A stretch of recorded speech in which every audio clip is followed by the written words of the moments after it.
A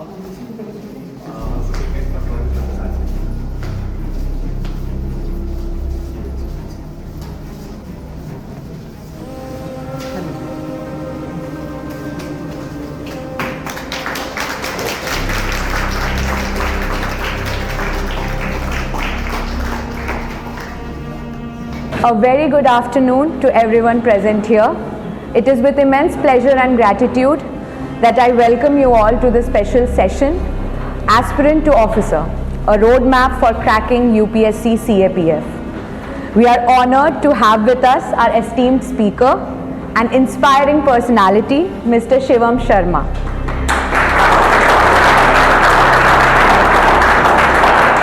Shivam Bhaiya holds a BTech in Computer Science and has later pursued LLB honors from Banaras Hindu University. Currently, he is pursuing LLM from BHU itself. His journey of knowledge continues. However, what makes this journey truly commendable is his achievement, securing an All India rank of 238 in the UPSC CAPF 2023. His path to success has not been devoid of challenges. Failure, as he often acknowledges, has been a part and parcel of his life. His insights today will undoubtedly add immense value to you all who are preparing for competitive exams and striving to achieve your goals. Please have a huge round of applause for Shivam. To convey our heartfelt gratitude, now I would like to invite Akshita Di, Vice President, Abhyuday, to felicitate Shivam Bhaiya with the memento.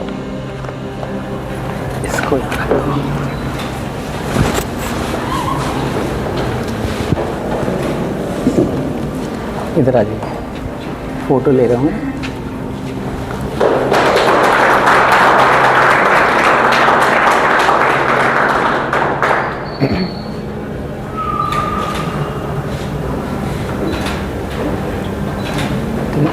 Thank you. Ajay. I would like to call on stage Shaurya to felicitate Bhaiya with the plant.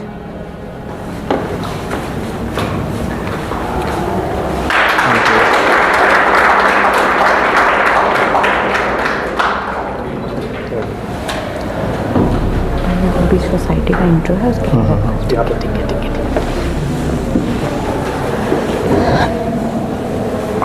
I'm sure you all are excited for the insightful session ahead. But before we dive in, I would like to take a moment to introduce our society and highlight the activities that we organize. Abhyuday, an active and dynamic civil services society of BHU, founded in 2019 by our seniors, with the vision to create an impactful community of aspirants. Vidya dadati vinayam, vinayat yati patratam, which means knowledge makes one humble. Humility begets worthiness. This acts as a guiding principle for our society. At Abhyuday, we conduct regular sessions every Tuesday and Saturday, covering topics that are relevant to GS paper 1, 2, 3 and 4, to strengthen the conceptual clarity and current affairs understanding. Our quiz series, Sarthi, that is based on 6th to 12th NCERT, enhances knowledge and helps you strengthen your UPSC foundation. In addition, we also organize special sessions on topics like case study based on ethics paper 4, essay writing sessions that are based on topics that are related to UPSC to refine your articulation skills, and interactive discussions that will boost your confidence and analytical thinking. In addition to these regular activities, we also organize field visits. In fact, our seniors had the opportunity to explore the significant sites like Nalanda and Rajgir, gaining valuable first-hand experience. Beyond this, we also host a variety of seminars and lecture sessions, both online and offline. Some of our notable seminars include Samarthya and Aram, which have been instrumental in fostering knowledge and skill development. So we take pride in our strong alumni network, with our seniors excelling in diverse fields and continuing to contribute to our society. Open to all students of Banaras Hindu University, our society welcomes everyone regardless of their experience level. Whether you are a beginner or you are an experienced participant, we strive to meet your learning needs and ensure an enriching experience for all. So on this enthusiastic note, now I would like to call on the dais Shivam Sharma Bhaiya to deliver his lecture. Thank you सब लोग इतने number में यहाँ पे present हैं, सारी चीज़ें हैं। और 2 साल पहले यहीं पे क्विज़ कंडक्ट कराए थे अभ्युदय सोसाइटी वाले, तो अराउंड इसी सेकंड या थर्ड सीट पे ही उस दिन थे। अब वहाँ से यहाँ पे आने का एक्सपीरियंस बड़ा अलग है। तो यही प्रे करेंगे कि आप लोग जितने भी हैं मेहनत करिए, थोड़ा स्टेप वाइज, और डेफिनेटली जो भी फील्ड में जिस भी कॉम्पिटिटिव एग्ज़ाम को क्लियर करना है वो क्लियर हो जाएगा। बस अपना प्रोसेस को ट्रस्ट करके चलिएगा, ठीक। ये कुछ चीज़ें हैं जो मेरे बारे में इंट्रोडक्शन वो अच्छे से बता दिया आपको कि बीटेक किया, देन ये किया। थोड़ा आप अपने पर्सनली बता दें कि मेरा ये होम टाउन बनारस ही है, बनारस के ही है। और सिविल सर्विसेज कभी ऐसा था नहीं कि हमेशा से पहले ड्रीम हो, ऐसा कुछ नहीं था। बीटेक करने के बाद ये हुआ कि चलो सिविल सर्विसेज का अटेम्प्ट देना है, बट इनिशियली प्रीलिम्स भी क्लियर नहीं कर पा रहे थे। देन 2019 में मेरा ग्रेजुएशन हुआ बीटेक करने के बाद, फिर 4 अटेम्प्ट हम लगातार दिए प्रीलिम्स सिविल सर्विसेज का। उसके बीच में CAPF का एग्ज़ाम भी मेरा था कि चलो हमको पहले से यूनिफॉर्म सर्विसेज में जाना था, तो इसके थ्रू पहला यही एग्ज़ाम था UPSC का जो मेरा रिटर्न क्लियर हुआ था, बाकी कभी हो नहीं रहा था। उसमें कोविड का टाइम भी बीच में था, तो ये मेरा 3rd अटेम्प्ट था जो मेरा ये अभी क्लियर हुआ। पहले वाले में मेरा रिटर्न भी नहीं निकला था, बट हम उसके इंटरव्यू की प्रिपरेशन के लिए दिल्ली ऑलरेडी चले गए थे, तो वहाँ जाके रिज़ल्ट पता चला कि रिटर्न नहीं क्लियर हुआ है, तो बड़ी बेइज्जती होती है खुद के उसमें नज़र में। बट सेकंड वापस 2022 का दिया, उसमें रिटर्न क्लियर हुआ, फिजिकल मेडिकल भी हो गया, इंटरव्यू में भी ठीक मार्क्स आया, बट मेरिट में नहीं आ पाए। देन अगेन 23rd में दिया, तो भगवान की दया से इस बार रैंक आ गई, और अभी करंटली ITBP फोर्स में है मेरा अलॉटमेंट। अभी ट्रेनिंग अभी बाकी है। ये थोड़ा बेसिक ब्रीफ। अच्छा, हिंदी में सब कंफर्टेबल है ना? किसी को कोई दिक्कत नहीं है ना? ठीक है।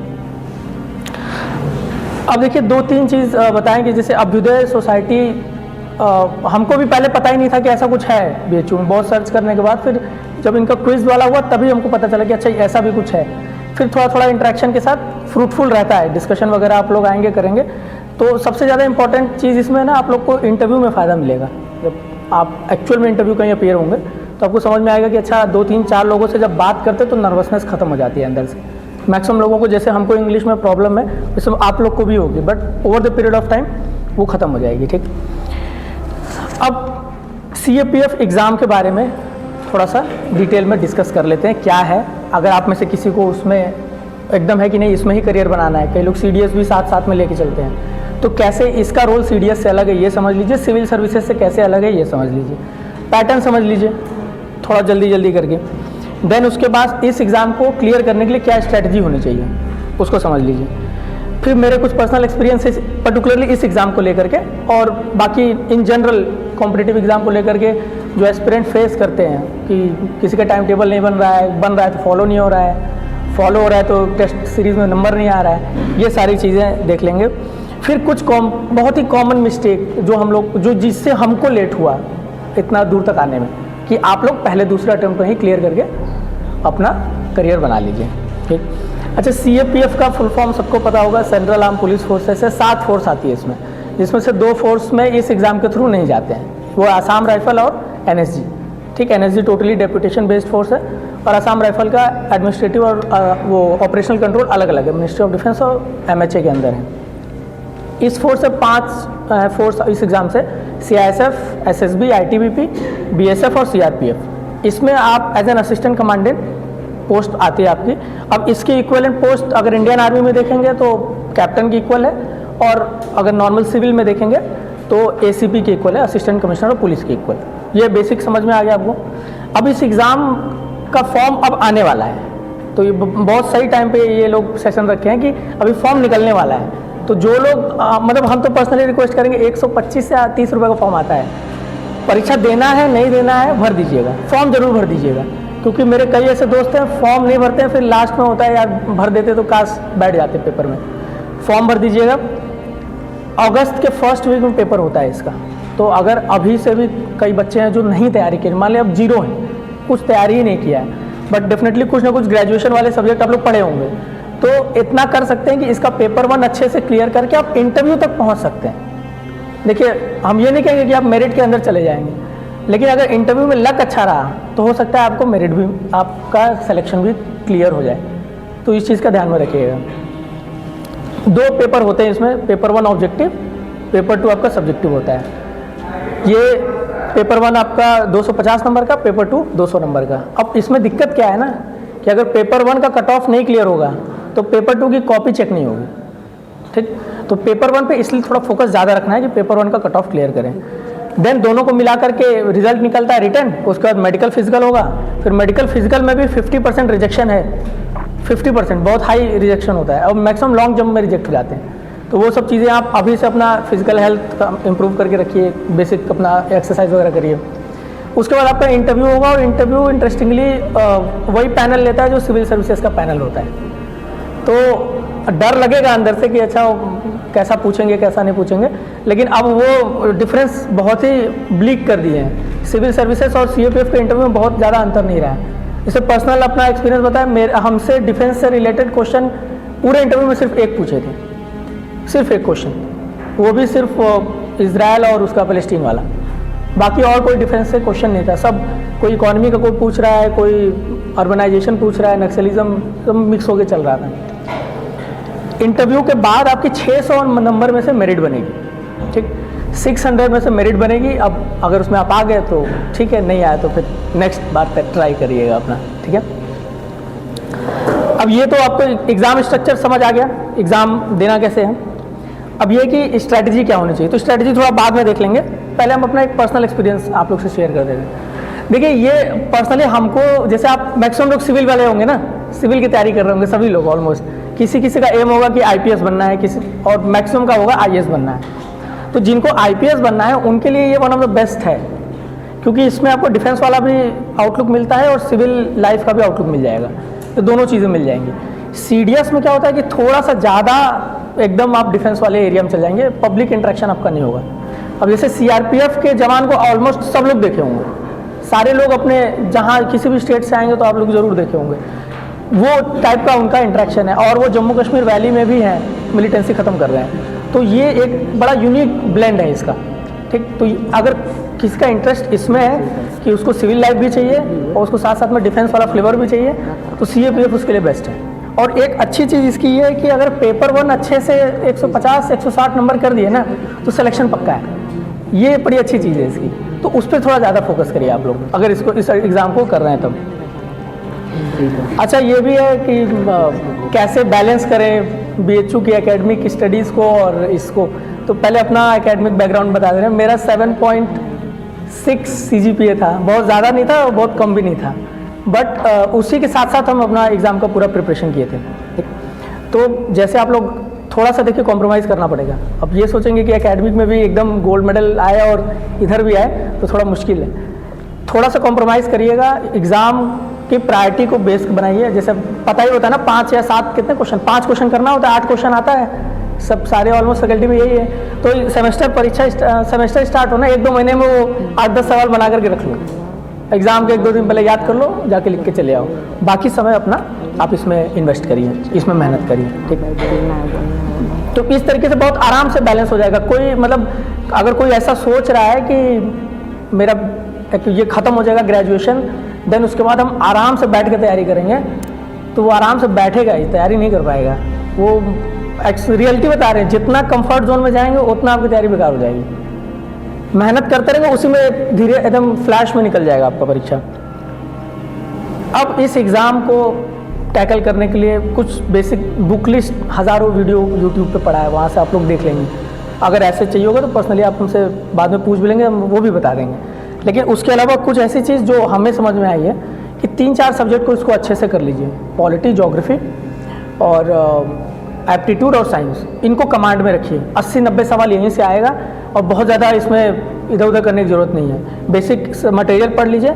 और सिविल सर्विसेज की 2 कोचिंग हम बता रहे हैं, फोरम IAS और विजन IAS, उससे एफिलिएटेड नहीं है बट प्रैक्टिस की है उसकी, तब उनकी क्वालिटी ऑफ क्वेश्चंस बहुत बढ़िया है। दोनों को आप यूज़ करिए और वो सारे सब्जेक्ट्स को ब्रशअप कर लीजिए। मैक्सिमम 3 से 4 महीने का समय है ये 4 सब्जेक्ट कवर करने में, और ऑलमोस्ट आपका पेपर 1 क्लियर हो जाएगा। ये बेसिक चीज़ है जो हमको नहीं लगता यूट्यूब पे जल्दी मिलेगी, क्योंकि ये हम पर्सनली एक्सपीरियंस किए हैं इस चीज़ को। अब देखिए इतना तो कह दिए, थोड़ा जल्दी जल्दी इसीलिए बता रहे कि हम चाहते हैं आप लोग सवाल पूछें। ठीक, अब आधे से ज़्यादा लोग का हाथ पाँव फूल रहा होगा कि वो कैसे सवाल पूछें। पूछ लीजिएगा, एक बार हम लोग ऐसे बेसिक इंटरेक्शन पहले भी किए हैं अभ्युदय के जो ग्रुप मेंबर थे, तो आप एकदम बेसिक से बेसिक कुछ भी दिमाग में हो ना पूछ लीजिए, क्योंकि हो सकता है कि नेक्स्ट मीटअप कब हो कब ना हो, कोई और दूसरा सीनियर आए ना आए, क्योंकि मेरा ITBP था, मेरी ज्वाइनिंग अप्रैल में, इसलिए हम अभी फ्री हैं। बाकी फोर्सेस में जो हुए हैं वो निकल गए ट्रेनिंग पे, तो अब साल भर 1.5 साल कोई मिले ना मिले ऐसी वाली बात हो जाती है। ठीक, ऊपर से BHU के स्टूडेंट मिले ये भी थोड़ा कम है। जो BHU से पढ़े हुए तो आपको यहाँ की रियलिटी बता पाएंगे कि सेंट्रल लाइब्रेरी में पढ़ाई होती है कि साइबर में होती है कि रूम पे होती है। ये सारी चीज़ें बेसिक है। थोड़ा कंफर्टेबल आपको इसीलिए कर रहे हैं कि आप अंदर की चीज़ हमसे पूछ लीजिए, एक एक करके आराम से पूछिए। एक चीज़ हम और नोट करके लाए थे कि कुछ कॉमन प्रॉब्लम है किसी भी कॉम्पिटिटिव एग्जाम में, SSC CGL है या CAPF है, सिविल सर्विसेज है, PCS है, तो 5-6 चीज़ें हैं जो हम खुद गलती की हैं। ये रिक्वेस्ट है कि ये गलती आप लोग मत करिएगा। पहली चीज़ ये है कि आधे से ज़्यादा लोग आधा समय इसी में बिता देते हैं कि कोचिंग की ज़रूरत है कि नहीं। कोई यूट्यूब पे खोज रहा है बेस्ट कोचिंग, कोई यहाँ खोज रहा है, कोई सीनियर से पूछ रहा है, कोई कोर्स खरीद ले रहा है, उसको पता ही नहीं है उसमें क्या है क्या नहीं है। अब पर्सनली मारेंगे तो सिविल में थोड़ा सा ज़रूरत है कुछ टॉपिक्स के लिए, बट CAPF के लिए ज़रूरत नहीं। ये स्ट्रेट फॉरवर्ड आपको बता रहे हैं। मेरा कोई बहुत ब्राइट एकेडमिक वो नहीं है कि 9.9 CG कंप्यूटर, मेरा बीटेक में भी 7.6 ही था, 76% था बेसिक नॉर्मल। तो उस हिसाब से बता रहे हैं कि आप रिलेट कर पाए कि नॉर्मल एवरेज अगर आप पढ़ रहे हैं तो आपको अलग से CAPF के लिए कोचिंग की ज़रूरत नहीं है। पेपर 2 जो रिटन वाला पार्ट है उसके लिए अभी आपके अभ्युदय के ग्रुप के भी कुछ बच्चे हैं जो हमको आंसर्स लिख के भेजते हैं, तो हम अपने हिसाब से उनको चेक करके भेज देते हैं। तो आप लोग में से भी जिनको करना होगा आप हमको पर्सनली भेज देंगे, हम आपको उसमें पेपर 2 की प्रैक्टिस बता देंगे कि ये करना है ये नहीं करना है। ठीक, पहली चीज़। दूसरा चीज़ कि वो परफेक्शन के पीछे जाते हैं, जैसे पॉलिटी पढ़े तो अब जब तक पॉलिटी का पूरा एक एक ऊपर से नीचे याद नहीं कर लेंगे लक्ष्मीकांत, तब तक दूसरे सब्जेक्ट पे स्विच नहीं करते हैं। ये मत करिएगा। पेपर पॉलिटी का नहीं है, CAPF का है, तो इसका ध्यान रखिएगा कि हर सब्जेक्ट के कुछ वेटेज है, तो उस हिसाब से प्रिपरेशन करनी है। कई लोग बड़ा बेस्ट टाइम खोजते हैं कि नहीं आज नहीं 1 तारीख से तैयारी चालू करेंगे, 1 मार्च से, 1 अप्रैल से या 10 अप्रैल से। ये भी करते हैं, हम भी करते थे। टाइम टेबल उस हिसाब से बनाते हैं कि 2 दिन का, अच्छा 2 दिन का रेस्ट है, 2 दिन बाद से करेंगे, फिर वो जिस दिन पढ़ने का आएगा उस दिन फिर टाइम टेबल बनाएंगे, फिर ऐसे ही करते रहेंगे। तो ऐसा नहीं है, जितना आपको जब भी समय मिले आप स्टार्ट करिए, और कोई 12 घंटे 10 घंटे पढ़ने की ज़रूरत नहीं है। 4 से 5 घंटा कंसिस्टेंटली पढ़ लीजिए, मोर देन इनफ है। फिर से रिपीट कर रहे हैं, 4 से 5 घंटा कंसिस्टेंटली पढ़ लीजिए, मोर देन इनफ है। 4 से 5 घंटा भी कंसिस्टेंटली हम लोग नहीं पढ़ते हैं। ठीक, अब अनरीचेबल टारगेट भी बहुत लोग सेट करते हैं। जैसे हम आज तक बता रहे हैं, जब मेरा प्रीलिम्स था तब कभी हम 2-4 दिन 10 घंटे पढ़े होंगे, 2-4 दिन। लेकिन अभी हमको टाइम टेबल 4 दिन पहले हम फिर बना रहे थे, तो हम उसमें 10 घंटे का टाइम टेबल बना रहे हैं। हम किए नहीं है ज़िंदगी में आज तक, लेकिन 10 घंटे का बनाएंगे। तो ऐसा काम मत करिए, 6 घंटे से ऊपर मत बनाइए, टाइम टेबल मत बनाइए, कोई मतलब नहीं है। कर नहीं पाएंगे फिर डिमोटिवेट होंगे कि हमसे होगा नहीं, जो क्लियर करते हैं वो लोग बहुत अलग लोग होते हैं, ये सब अवॉइड करिएगा। टारगेट बहुत जल्दी बदलते हैं लोग। 4 दिन पॉलिटी पढ़ेंगे, बोरिंग हो गया, हिस्ट्री पढ़े बोरिंग हो गया, तो बदल दिए तुरंत। तो ये सब भी मत करिए। जो स्टार्ट किए हैं काम, उस काम को ख़त्म ज़रूर करना है, इस चीज़ को दिमाग में रखिएगा। लाइफ में भी इस चीज़ को रखिए। ठीक, हेल्थ को निगलेक्ट करते हैं बहुत लोग, हम भी उसमें से थे। मेरा वेट भी बहुत ज़्यादा फ्लक्चुएट होता था। पढ़ने लग रहे हैं तो सिर्फ पढ़ ही रहे हैं, खा रहे हैं, पढ़ रहे हैं, बस हेल्थ का कोई ध्यान नहीं है। तो ये 25 जब हम लोग क्रॉस करते हैं ना, 23, 24, 25, 26, तो इस समय सारी बीमारियां लगती हैं, सारी लगती हैं, जो भी शुगर, डायबिटीज़, फलाना, ये सब। तो इस सब का ध्यान रखिए। ऊपर से आप लोग घर से बाहर हैं, घर से दूर हैं, तो अपना न्यूट्रिशन का बहुत ध्यान रखिए। खान पान, दूध पीजिए, फ्रूट लीजिए, ये सब। और मॉर्निंग या इवनिंग में ज़रूर एक्सरसाइज करिए। उसको टाइम वेस्ट मत समझिए। ऐसा मत समझिए कि अरे हम एक्सरसाइज करेंगे तो थक जाएंगे तो पढ़ेंगे कैसे, ऐसे ही दिमाग बेवकूफ़ बनाता है। ये सब नहीं करना है। ठीक, हेल्थ का बहुत ध्यान रखना है। हेल्दी रहेंगे तो और अच्छे से परीक्षा होगी।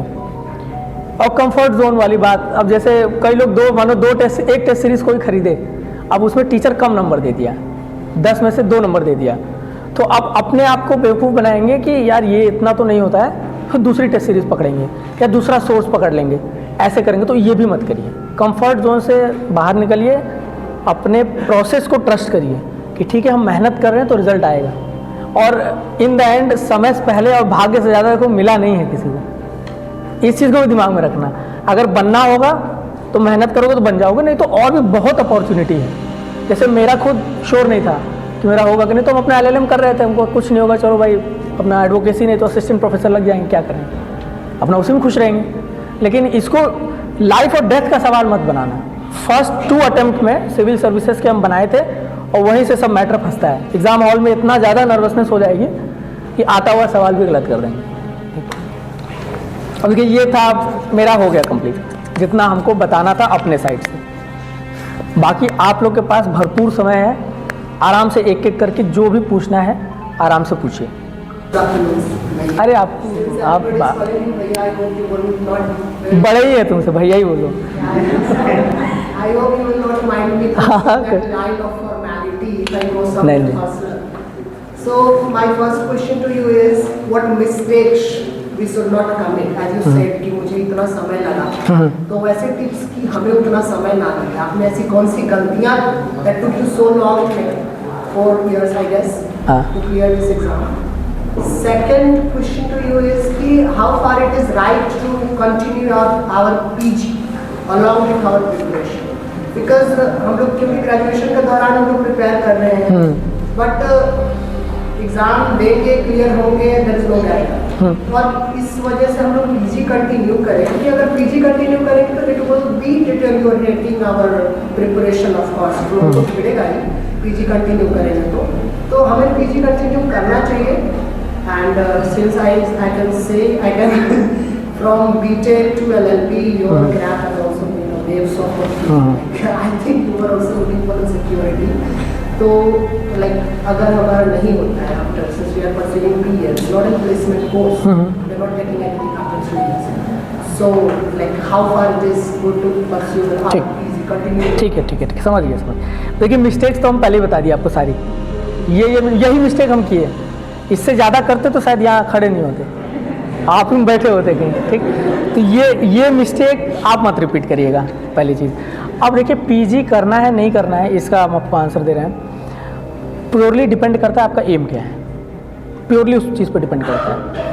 कोई भी टॉपर आपके एग्जैक्ट सिचुएशन में नहीं होगा, टॉपर छोड़िए, कोई सेलेक्टेड कैंडिडेट आपके एग्जैक्ट सिचुएशन में कभी नहीं होगा, हमेशा ये आपकी कॉल रहेगी। अब जैसे मेरा बीटेक था, मेरी प्लेसमेंट भी हो रही थी, अच्छा खासा हो रहा था 2019 में, लेकिन हमको था कि नहीं हमको सिविल सर्विसेज में जाना है, हम प्लेसमेंट छोड़ दिए। लेकिन 1 ही साल बाद हमको डाउट भी होने लगा कि ले लेना चाहिए था, क्योंकि जब समझ में आया कि यार ये तो बड़ा कठिन है, हो नहीं रहा है। लेकिन फिर अब वहाँ पे कैसे आप डिसाइड करेंगे कि आपको प्लेसमेंट वापस जाना है कि वो करना है, वो होता है आपका रीज़न क्या है उस एग्ज़ाम को क्लियर करने का। तो वो सबसे बड़ी बात, वाई वाली जो बात होती है कि वाई सिविल सर्विसेज या वाई CAPF, तो यही आपका ना इस वो है फायर अंदर का, जो कभी बुझेगा नहीं, यही आपको आखिरी तक लेके जाएगा। आप सेमेस्टर एग्ज़ाम का परीक्षा दे के भी आएंगे ना, थक जाते हैं ना बहुत 3 घंटा लिखने के बाद, तब भी यही फायर आपको रहेगा कि अच्छा 2 घंटा रेस्ट लेके हमको अपना 4 चैप्टर कंप्लीट करना है, उसके बाद हमको अपने अगले सेमेस्टर का परीक्षा का पढ़ना है, तो वही फायर है। तो वो अगर आपके पास रीज़न है तो आप रास्ता निकाल लेंगे। ठीक, और पीजी वाली अभी बात नहीं हुई, उसको कर लेंगे। देखिए वो भी एक है कि बहुत ज़्यादा स्ट्रेस लेके भी तैयारी नहीं होती है। ठीक, तो अगर हम मेरी माने तो हम तो ये कहेंगे कि पीजी में आप एडमिशन ले लीजिए, क्योंकि एक कंटिन्यूअस फ्लो बना रहता है। अगर मेरी मानेंगे तो, अगर आपको है कि नहीं हमको एकदम 1 साल गैप मार के ही देना है, पूरे एफर्ट लगाना है, तो फिर आप मैक्सिमम 1 साल का गैप लीजिए, पूरी मेहनत करिए, बट उसमें आप अपने पीजी का एंट्रेंस भी दीजिए। ये नहीं कि पीजी का एंट्रेंस भी नहीं दिए और ये भी दिए, इसका भरोसा है नहीं, अब बीच में बैठ गए, अब फिर 10 लोगों से बातचीत हो रही है तो बाकियों को बता रहे हैं कि ऐसा हो गया वैसा हो गया। तो इस चीज़ का ध्यान रखिए। तो एडमिशन, अच्छा ठीक है, सब चीज़ छोड़िए, एडमिशन लेना ना लेना दूसरी बात है, पीजी क्लियर करना दूसरी बात है। समझ रहे हैं ना मेरी बात? तो पीजी क्लियर करने के लिए फॉर्म भर के परीक्षा दे दीजिए, आपको लगे तो एडमिशन लीजिए, ना लगे तो एडमिशन मत लीजिए। ओपन रखिए अपने पास, ऑप्शंस ओपन रखिए, ठीक। पहले पुटअप करूँगा। एब्जॉर्प्शन एंड रिटेंशन के ऊपर है। थोड़ा तेज बोलिए। किसी भी सब्जेक्ट को हम लोग पढ़ रहे हैं, किसी भी एग्ज़ाम के लिए, हम किसी भी सब्जेक्ट को पढ़ रहे हैं, तो क्या वो मेथड्स हो सकते हैं जिससे चीज़ें जल्दी एब्जॉर्ब हो और उसे लंबे टर्म के लिए हम लोग रिटेन कर पाएँ? ठीक, ये पहला क्वेश्चन। पहला हो गया। दूसरा? और दूसरा, आपका पहले आपने बीटेक किया था। हाँ। और उसके बाद फिर मतलब LLB किए थे। हाँ ठीक। और एक फिर ये LLM कर रहे हैं जी, साइड में सिविल सर्विसेज का भी आप प्रिपरेशन कर रहे थे। ठीक ठीक। तो एक तो बैकग्राउंड चेंज हुआ, तो और 4 साल का बीटेक होता है, तो काफ़ी एक लंबा समय आपने इंजीनियरिंग के साथ गुजारा है और ह्यूमैनिटीज़ फिर सब्जेक्ट पे आपने स्विच किया है। तो आपका क्या अप्रोच रहा ये सिविल सर्विसेज के सब्जेक्ट्स पढ़ने के लिए, और कैसे आपने सोर्सेज को पहले शॉर्ट लिस्ट किया, क्योंकि वो सबसे एलिमेंट्री चीज़ है। उसके बाद आपका स्टडी मेथड का अप्रोच किया था कि कैसे इसको कवर करना है। ठीक है। और तीसरा था फिर ये दूसरा क्वेश्चन है। जी सर, उसी में इंक्लूड है कि आपका अप्रोच क्या रहा था। ठीक। और उसमें कैसे आपने प्रैक्टिस के लिए क्या स्ट्रेटेजी अपने अपनाई थी, ठीक है। और कैसे मतलब आप खुद को चेक करते रहते कि इम्प्रूव हो रहा है या फिर सही जा रहे हैं या नहीं। ये 2 क्वेश्चन है। पहला वाला था एब्जॉर्प्शन एंड रिटेंशन। हाँ, वो हमको याद है, एब्जॉर्ब है हमको, उतना रिटेंशन है मेरे में। देखिए, एब्जॉर्प्शन एंड रिटेंशन के लिए ना कोई वो कैप्सूल नहीं है, इसकी कुछ भी नहीं है। जितनी बार पढ़ेंगे उतना, अपना नाम नहीं भूलते ना, डेट ऑफ बर्थ नहीं भूलते ना, क्यों? कई बार हुआ है, तो ये सिंपल सा इसमें भी है। अब कई लोग ना, जैसे यूट्यूब पे हम भी कुछ दिन पहले देख रहे थे, ड्यू रिस्पेक्ट के साथ बोल रहे हैं, बड़े बड़े टीचर्स हैं, कोई पता नहीं देखे तो वो ग्राफ बना के कोई बता रहा था कि इतने दिन पे पढ़ लीजिए, फिर उसको इतने दिन पे रिपीट कर लीजिए, फिर उसको उतने दिन पे रिपीट कर लीजिए। उतनी तो हमको पर्सनली लगता है कि उतनी तो हम लोग कंटिन्यूस पढ़ाई नहीं करते कि याद रहे कि 7वें दिन क्या पढ़े, 14वें दिन क्या पढ़े, 18वें दिन क्या पढ़े। तो इतना कॉम्प्लेक्स मत बनाइए, इसको सिंपल रखिए, बेसिक सा। आपके वो जो टेस्ट सीरीज़ वाली भी बात हम आपको, ये सब लोग बड़ा ध्यान से सुनिएगा, ये बहुत इंपॉर्टेंट है। एग्जाम्पल के तौर पर मान लीजिए आप लोग पॉलिटी पढ़ रहे हैं, ठीक, सब लोग लक्ष्मीकांत सुने होंगे किताब का नाम। पार्ट 1 पढ़ लिए, एक बार अच्छे से पढ़ लीजिए, उसके बाद उससे रिलेटेड टेस्ट सीरीज मार्केट में बहुत है, कोई एक टेस्ट सीरीज उठा लीजिए और टेस्ट करिए आपको कितना आ रहा है। आपको आ गया, मान लीजिए 20 नंबर आया, तो जो सवाल गलत हुआ उसको एक जगह लिख लीजिए, पढ़ लीजिए, आगे बढ़ जाइए। जब पॉलिटी पूरी खत्म हो जाए, अगेन फिर वो वाले फर्स्ट पार्ट को उठाइए और दूसरे कोचिंग इंस्टीट्यूट की टेस्ट सीरीज उठाइए, फिर देखिए आपका इंप्रूवमेंट हुआ कि नहीं। आगे समझ में? ऐसे ही इंप्रूव होगा, टेस्ट सीरीज के थ्रू बार बार करने से इंप्रूव हो जाएगा। टेस्ट सीरीज के साथ साथ में प्रीवियस ईयर क्वेश्चन को भी ध्यान रखिएगा, वही सबसे ज़्यादा इंपॉर्टेंट है। बहुत क्वेश्चन रिपीट होते हैं, प्रीलिम्स में भी रिपीट होते हैं, CAPF में भी रिपीट होते हैं। तो एब्जॉर्प्शन रिटेंशन का आपका हो गया, टेस्ट सीरीज वाली बात आपको बता दी। सोर्सेज सबका सेम रहता है, कोई अलग से कुछ नया नहीं पढ़ता है। हम भी सेम बेसिक सोर्स पढ़े थे। इनफैक्ट आप लोग हिस्ट्री में थीम्स पढ़ते होंगे, थीम 1, थीम 2, थीम 3, हम वो भी नहीं पढ़े थे। मेरा तमिलनाडु की छोटी सी बुक कितनी बड़ी सी आती है, वो पढ़े थे। और इसके साथ आपकी ये नितिन सिंघानिया का selected chapter art and culture के लिए। तो ये देखिए ना कि एग्जाम में कितना आ रहा है। अब मॉडर्न हिस्ट्री को लोग बैठते हैं 1-1 महीना पढ़ रहे हैं, 2 सवाल आ रहा है और वो भी नहीं हो रहा है, तो कोई फ़ायदा नहीं है।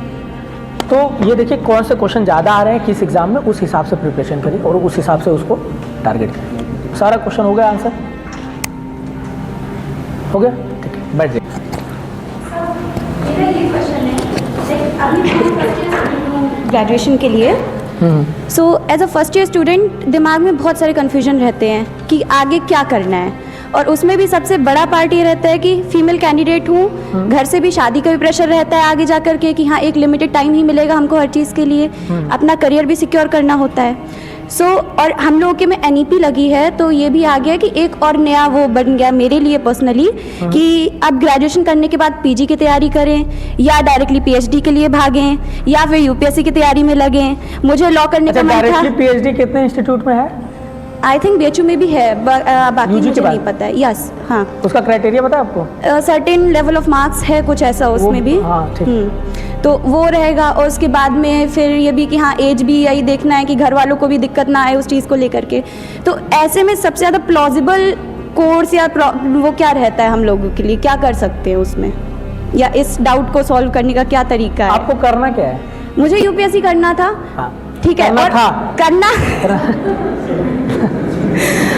अभी है भी ना? करना है, बट क्या रहता है ना कि मैं बहुत ज़्यादा आगे का अभी नहीं सोच पा रही हूँ, क्योंकि अभी मैं प्रेजेंट के 3 साल, ग्रेजुएशन के 4 साल यहाँ पे सेट हो गए। अभी उन 4 साल के बाद फिर क्या करना है, अभी पहले वो ज़्यादा दिमाग में चल रहा है। LLB के लिए मन था, घर वालों ने नहीं करने दिया।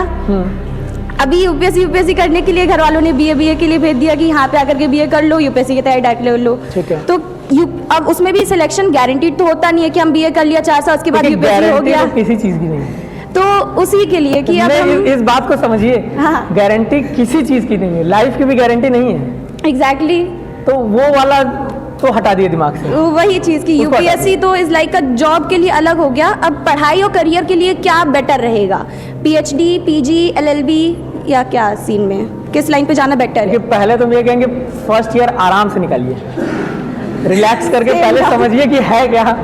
ठीक, सेकेंड ईयर से आप तैयारी में एंटर कर जाइएगा। जिस भी प्रिपरेशन में आपको मन लगे कि नहीं हमको ये वाली लाइन ज़्यादा अच्छी लगती है, तो आपके पास समय है एक्सप्लोर करने का। ओके, आप आराम से एक्सप्लोर करिए कि आपको टीचिंग ज़्यादा अच्छी लगती है। आप ऐसे ले लीजिए, एक हफ्ते उस चीज़ के बारे में देखिए, ऑब्जर्व करिए उस नज़रिए से। एक हफ्ते आप एज अ सिविल सर्वेंट अपने आप को समझिए कि अच्छा हम ये रहते तो ये करते। एक हफ्ते अपने आप असिस्टेंट प्रोफेसर समझिए कि अच्छा हम ऐसा रहते तो ऐसा पढ़ाते। Yes, sir. आपको उतने में समझ में आ जाएगा कि अच्छा ये चीज़ हमको समझ में आ रही है, ये नहीं आ रही है। तो उस हिसाब से आप सेकेंड ईयर में अपना एम बनाइए, फर्स्ट ईयर थोड़ा रिलैक्स करिए। सर एक और क्वेश्चन है, जैसे मतलब शुरू में 12th के बाद में मुझे ये था कि मुझे 5 year integrated course for LLB करना था, बट वो नहीं हुआ due to some reasons. Now is it okay कि अब मैं 4 साल की ग्रेजुएशन करूं, उसके बाद फिर मैं 3 साल और LLB पे इन्वेस्ट करूं? हम भी किए वही किए। Was it worth it? अब तो लगता है यूपीएससी के लिए वर्थ इट था वो कि नहीं हाँ। था? अच्छा, ये बहुत इंपॉर्टेंट क्वेश्चन पूछिए। देखिए मेरे दिमाग से स्लिप हो रहा था। 2019 में जब मेरा ग्रेजुएशन हो गया था, तो बस इन्फॉर्मेशन के उस पर बता रहे, मेरे सारे दोस्तों का अच्छा कोई अमेजोन में जा रहा है, कोई गूगल में जा रहा है। मेरा भी एक साइबर सिक्योरिटी कंपनी में हुआ था और ठीक ठाक 20 लाख के आसपास LPA में हुआ था मेरा। तो लास्ट राउंड में हमको मना करना था उसको, इंटरव्यूअर को, कि सर हमको नहीं चाहिए। लेकिन दिक्कत क्या था कि हम ही कैंडिडेट तो जो सेलेक्ट हुए थे। अब वो पूरा उनका रिक्रूटमेंट प्रोसेस क्या हुआ, फेल हो गया। वो बेचारे आए 2 दिन 4 दिन 5 दिन इंटरव्यू लिए, एक बच्चे को सेलेक्ट किया, वो भी मना कर दिया। ठीक, सारे दोस्त हमको बोले कि अरे भाई ये क्या किए ऐसा, तो हम कह नहीं यार हमको परीक्षा देनी है, हमको ऐसा करना। तो फर्स्ट बार में मेरा नहीं हुआ, खैर हम आगे धीरे धीरे करते रहे। बट जो हमको भी इनसिक्योरिटी डेवलप हो गई थी सेकेंड अटेम्प्ट के बाद कि भाई हो नहीं रहा है, अब ऐसे ही चलेगा तो फिर कैसे काम होगा। तो हम गेट का एग्ज़ाम दिए थे। ठीक, वही जो PG वाली बात इधर से आप पूछे थे, जो फ़ोन चला रहे हैं शायद, तो PG के हमको भी हुआ कि नहीं हमको MTech कर लेना चाहिए। तो फिर मेरा भी दिमाग उसी गया ना कि यार जब हम 18 लाख छोड़ सकते हैं तो क्यों ना गेट में अच्छे से करके 20, 25, 30 लाख पे आए। तो वहाँ पे फिर अब मेरे पास 2 ऑप्शन, हम एग्ज़ाम भी दे दिए गेट का, मेरे रैंक पे आ गई। हमको ऑपरेशनल रिसर्च एक ब्रांच है, कुछ बच्चे जानते होंगे कुछ नहीं जानते होंगे, और सबसे डिमांडेड इस समय ब्रांच है। हमको IT बॉम्बे में वो मिल भी रहा था, बायोमेडिकल और वो दोनों मिल रहे थे। तो वहाँ पे हमको ये डिसाइड करना था कि अगर हम इस लाइन में गए, इस चीज़ को ध्यान से सुनिएगा, अगर हम जैसे PG में टेक्निकल लाइन में जाते, मेरा UPSC की जर्नी वहीं ख़त्म थी, ये हमको पता था। ये आप लोग को भी पता होना चाहिए कि उससे। तो फिर हमको हुआ कि अब क्या करें। तो लकीली हम LLB का फॉर्म यहाँ भर दिए थे, ऐसे घूमते टहलते जाके पेपर दे के चले आए थे और मेरा यहाँ क्लियर हो गया था। तो हमको ये पता था कि अगर हम LLB करेंगे तो सिविल सर्विसेज से हम दूर नहीं जाएंगे। समझ रहे हैं मेरा बात? तो BTech के बाद LLB करने का सिर्फ यही रीज़न था कि हमको सिविल सर्विसेज वाले ड्रीम को अभी रियलाइज़ करना था। अगर हम MTech करते तो फिर हम टेक्निकल लाइन में निकल जाते, फिर इधर कभी नहीं लौटते। तो इस चीज़ को भी दिमाग में रखिएगा। ठीक, thank you sir. Afternoon sir, my self Priya Maurya. Sir आपसे एक क्वेश्चन था कि मेरा अभी UG चल रहा है फर्स्ट सेमेस्टर, तो सर क्या हम जैसे स्टूडेंट्स जो UG में हैं वो UG करते करते क्या हम UPSC की तैयारी भी साथ साथ कर सकते हैं? मतलब जो कोचिंग जो भी लाइक सोर्सेस हैं अलग से, क्या हम उसको भी अपने ये जो हम लोग का चल रहा है लाइक उसमें हम लोग इंक्लूड कर सकते हैं, या फिर इसके लिए एक अलग से 1 साल के लिए टाइम निकालें? और सर दूसरा चीज़ ये भी कि सर मैं अभी एक कोचिंग भी पढ़ाती हूँ, मतलब जिससे मेरा खुद का खर्चा निकल जाए। तो सर वो टाइम मैनेज करना थोड़ा इम्पॉसिबल हो जाता है, लाइक सुबह कॉलेज करना, सुबह फिर सर दोपहर में मुश्किल से 2-2.5 घंटे का समय मिलता है, फिर सर शाम को कोचिंग और फिर लास्ट में रात में मैं 8 साढ़े 8 बजे घर आती हूँ। तो सर वो पूरा दिनचर्या होने के बाद लास्ट में एक होता है ना सर, एनर्जी पूरी तरीके से वो हो जाती है, खत्म हो जाती है, कुछ जी। बचता नहीं है। तो सर उसको सर कैसे मैनेज करें, टाइम मैनेज को सर कैसे मतलब टाइम मैनेजमेंट करें, और सर ये अभी के लिए इंक्लूड करें या फिर सर आगे 3 साल बाद के लिए इसको हम लोग रेस्ट पे रख दें? ठीक, आप डिसाइड कर लिए हैं कि आपको सिविल सर्विसेज Yes, sir. करना है, तो जब डिसाइड हो गया तो उसके लिए काम करिए।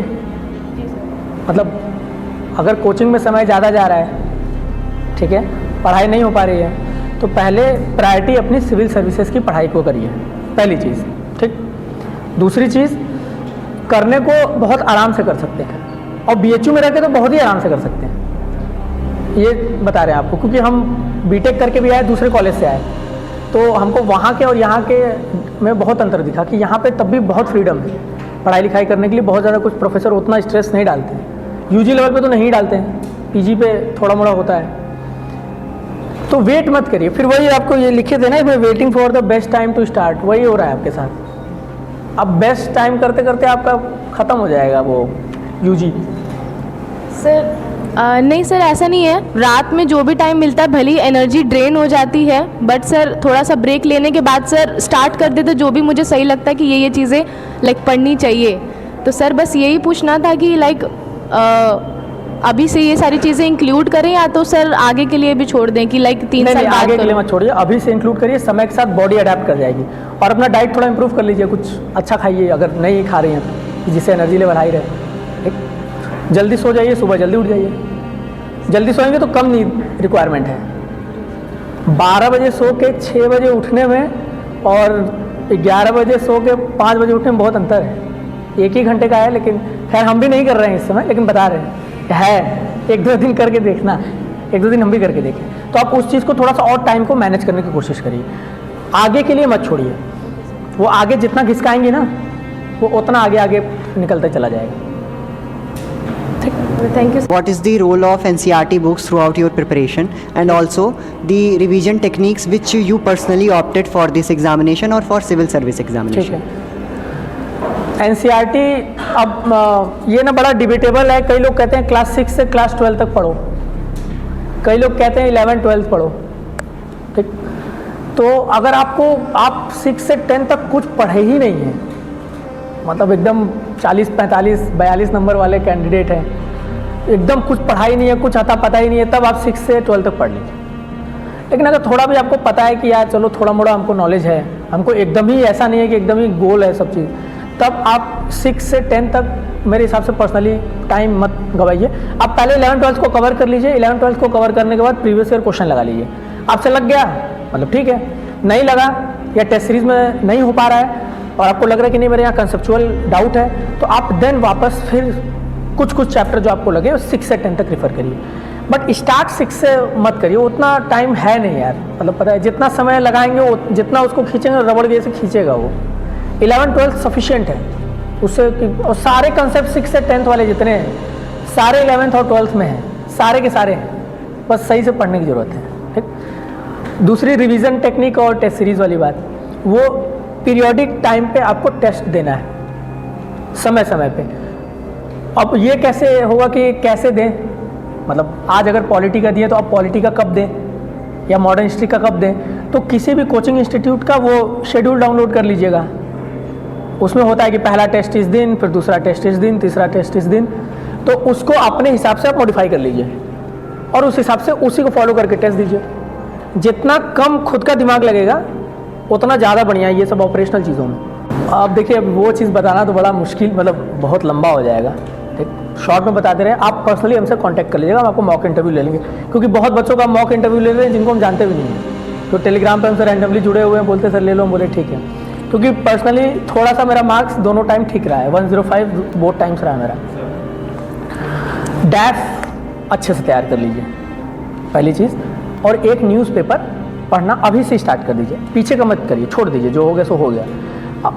अप्रैल एंड या मई में होगा परीक्षा, अरे इंटरव्यू आपका यही होगा, अप्रैल एंड या मई के उसमें होगा। तो अभी से न्यूज़पेपर पढ़िए, बहुत आराम से 105-110 नंबर तक लाया जा सकता है, बहुत आराम से। ठीक, बाकी ये डिटेल इसकी जो बात होगी आप हमसे मिल के मेरा नंबर ले लीजिएगा, आप हमको कॉल कर लीजिएगा, टेलीग्राम पे हम आपको बता देंगे। फिर हम लोग मॉक इंटरव्यू कंडक्ट करके धीरे धीरे, जब तक मेरा ट्रेनिंग नहीं आ रहा है तब तक हम आपको मॉक इंटरव्यू ले लेंगे। ठीक, चलिए कॉन्ग्रेचुलेशंस।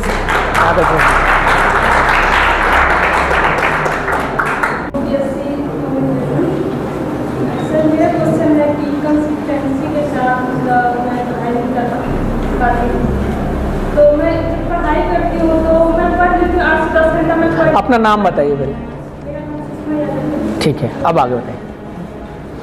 सर जैसे मैं 8 से 10 घंटा पढ़ाई कर लेती हूँ, बट वो ध्यान के साथ नहीं पढ़ पाती हूँ, जो कि लगता है मेरे मतलब 8 से 10 घंटा बैठती हैं, ये कहें तो ज़्यादा सही है। वो मतलब मेरी पूरा सेटिस्फाई हो जाती हूँ कि मैं 8 से 10 घंटा हाँ। पढ़ ली हूँ, बट बाद मेरी रिजल्ट पता करती हूँ तो लगता है कुछ भी नहीं पढ़ी, मेरे कुछ भी नहीं याद है या कुछ ऐसा। सर उसके लिए क्या सर, मतलब कैसे पढ़ूँगी मैं, ध्यान केंद्रित करके उसके लिए कर पाऊँगी? देखिए 5 से 6 घंटे अगर कंसंट्रेशन से पढ़ लेंगी ना, उसके बाद दिमाग में फ्यूल बचता नहीं है, ख़त्म हो जाता है। ठीक, पहले तो आप जो 10 घंटा कर रहे हैं ना, उसको पहले 6 घंटा करिए।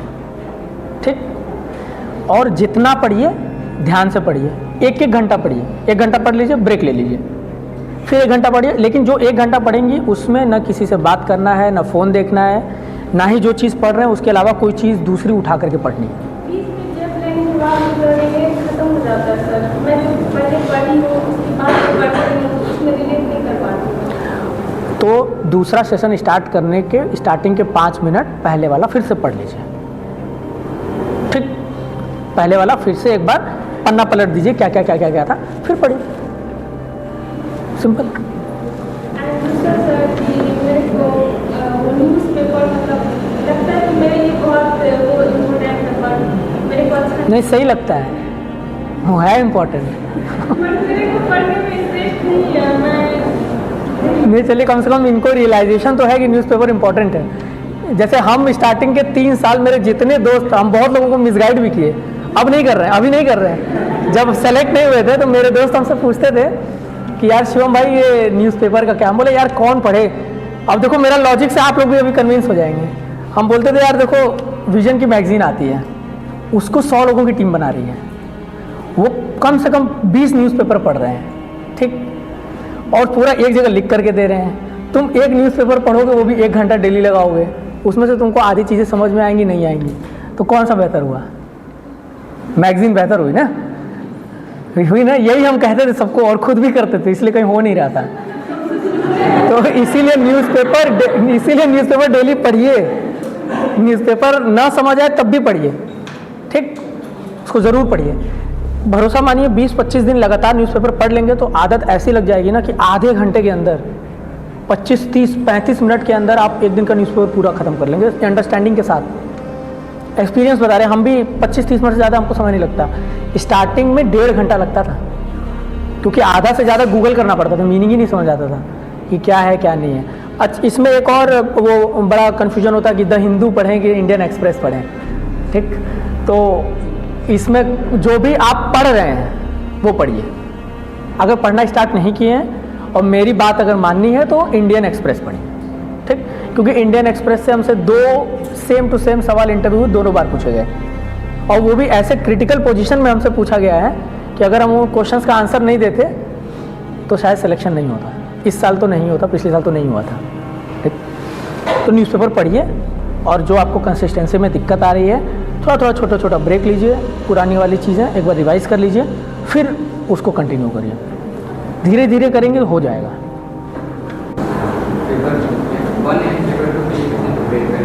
और न्यूज़पेपर में पढ़ें तो क्या पढ़ें, पूरा कंप्लीट तो नहीं पढ़ें, तो उसमें क्या पढ़ना चाहिए?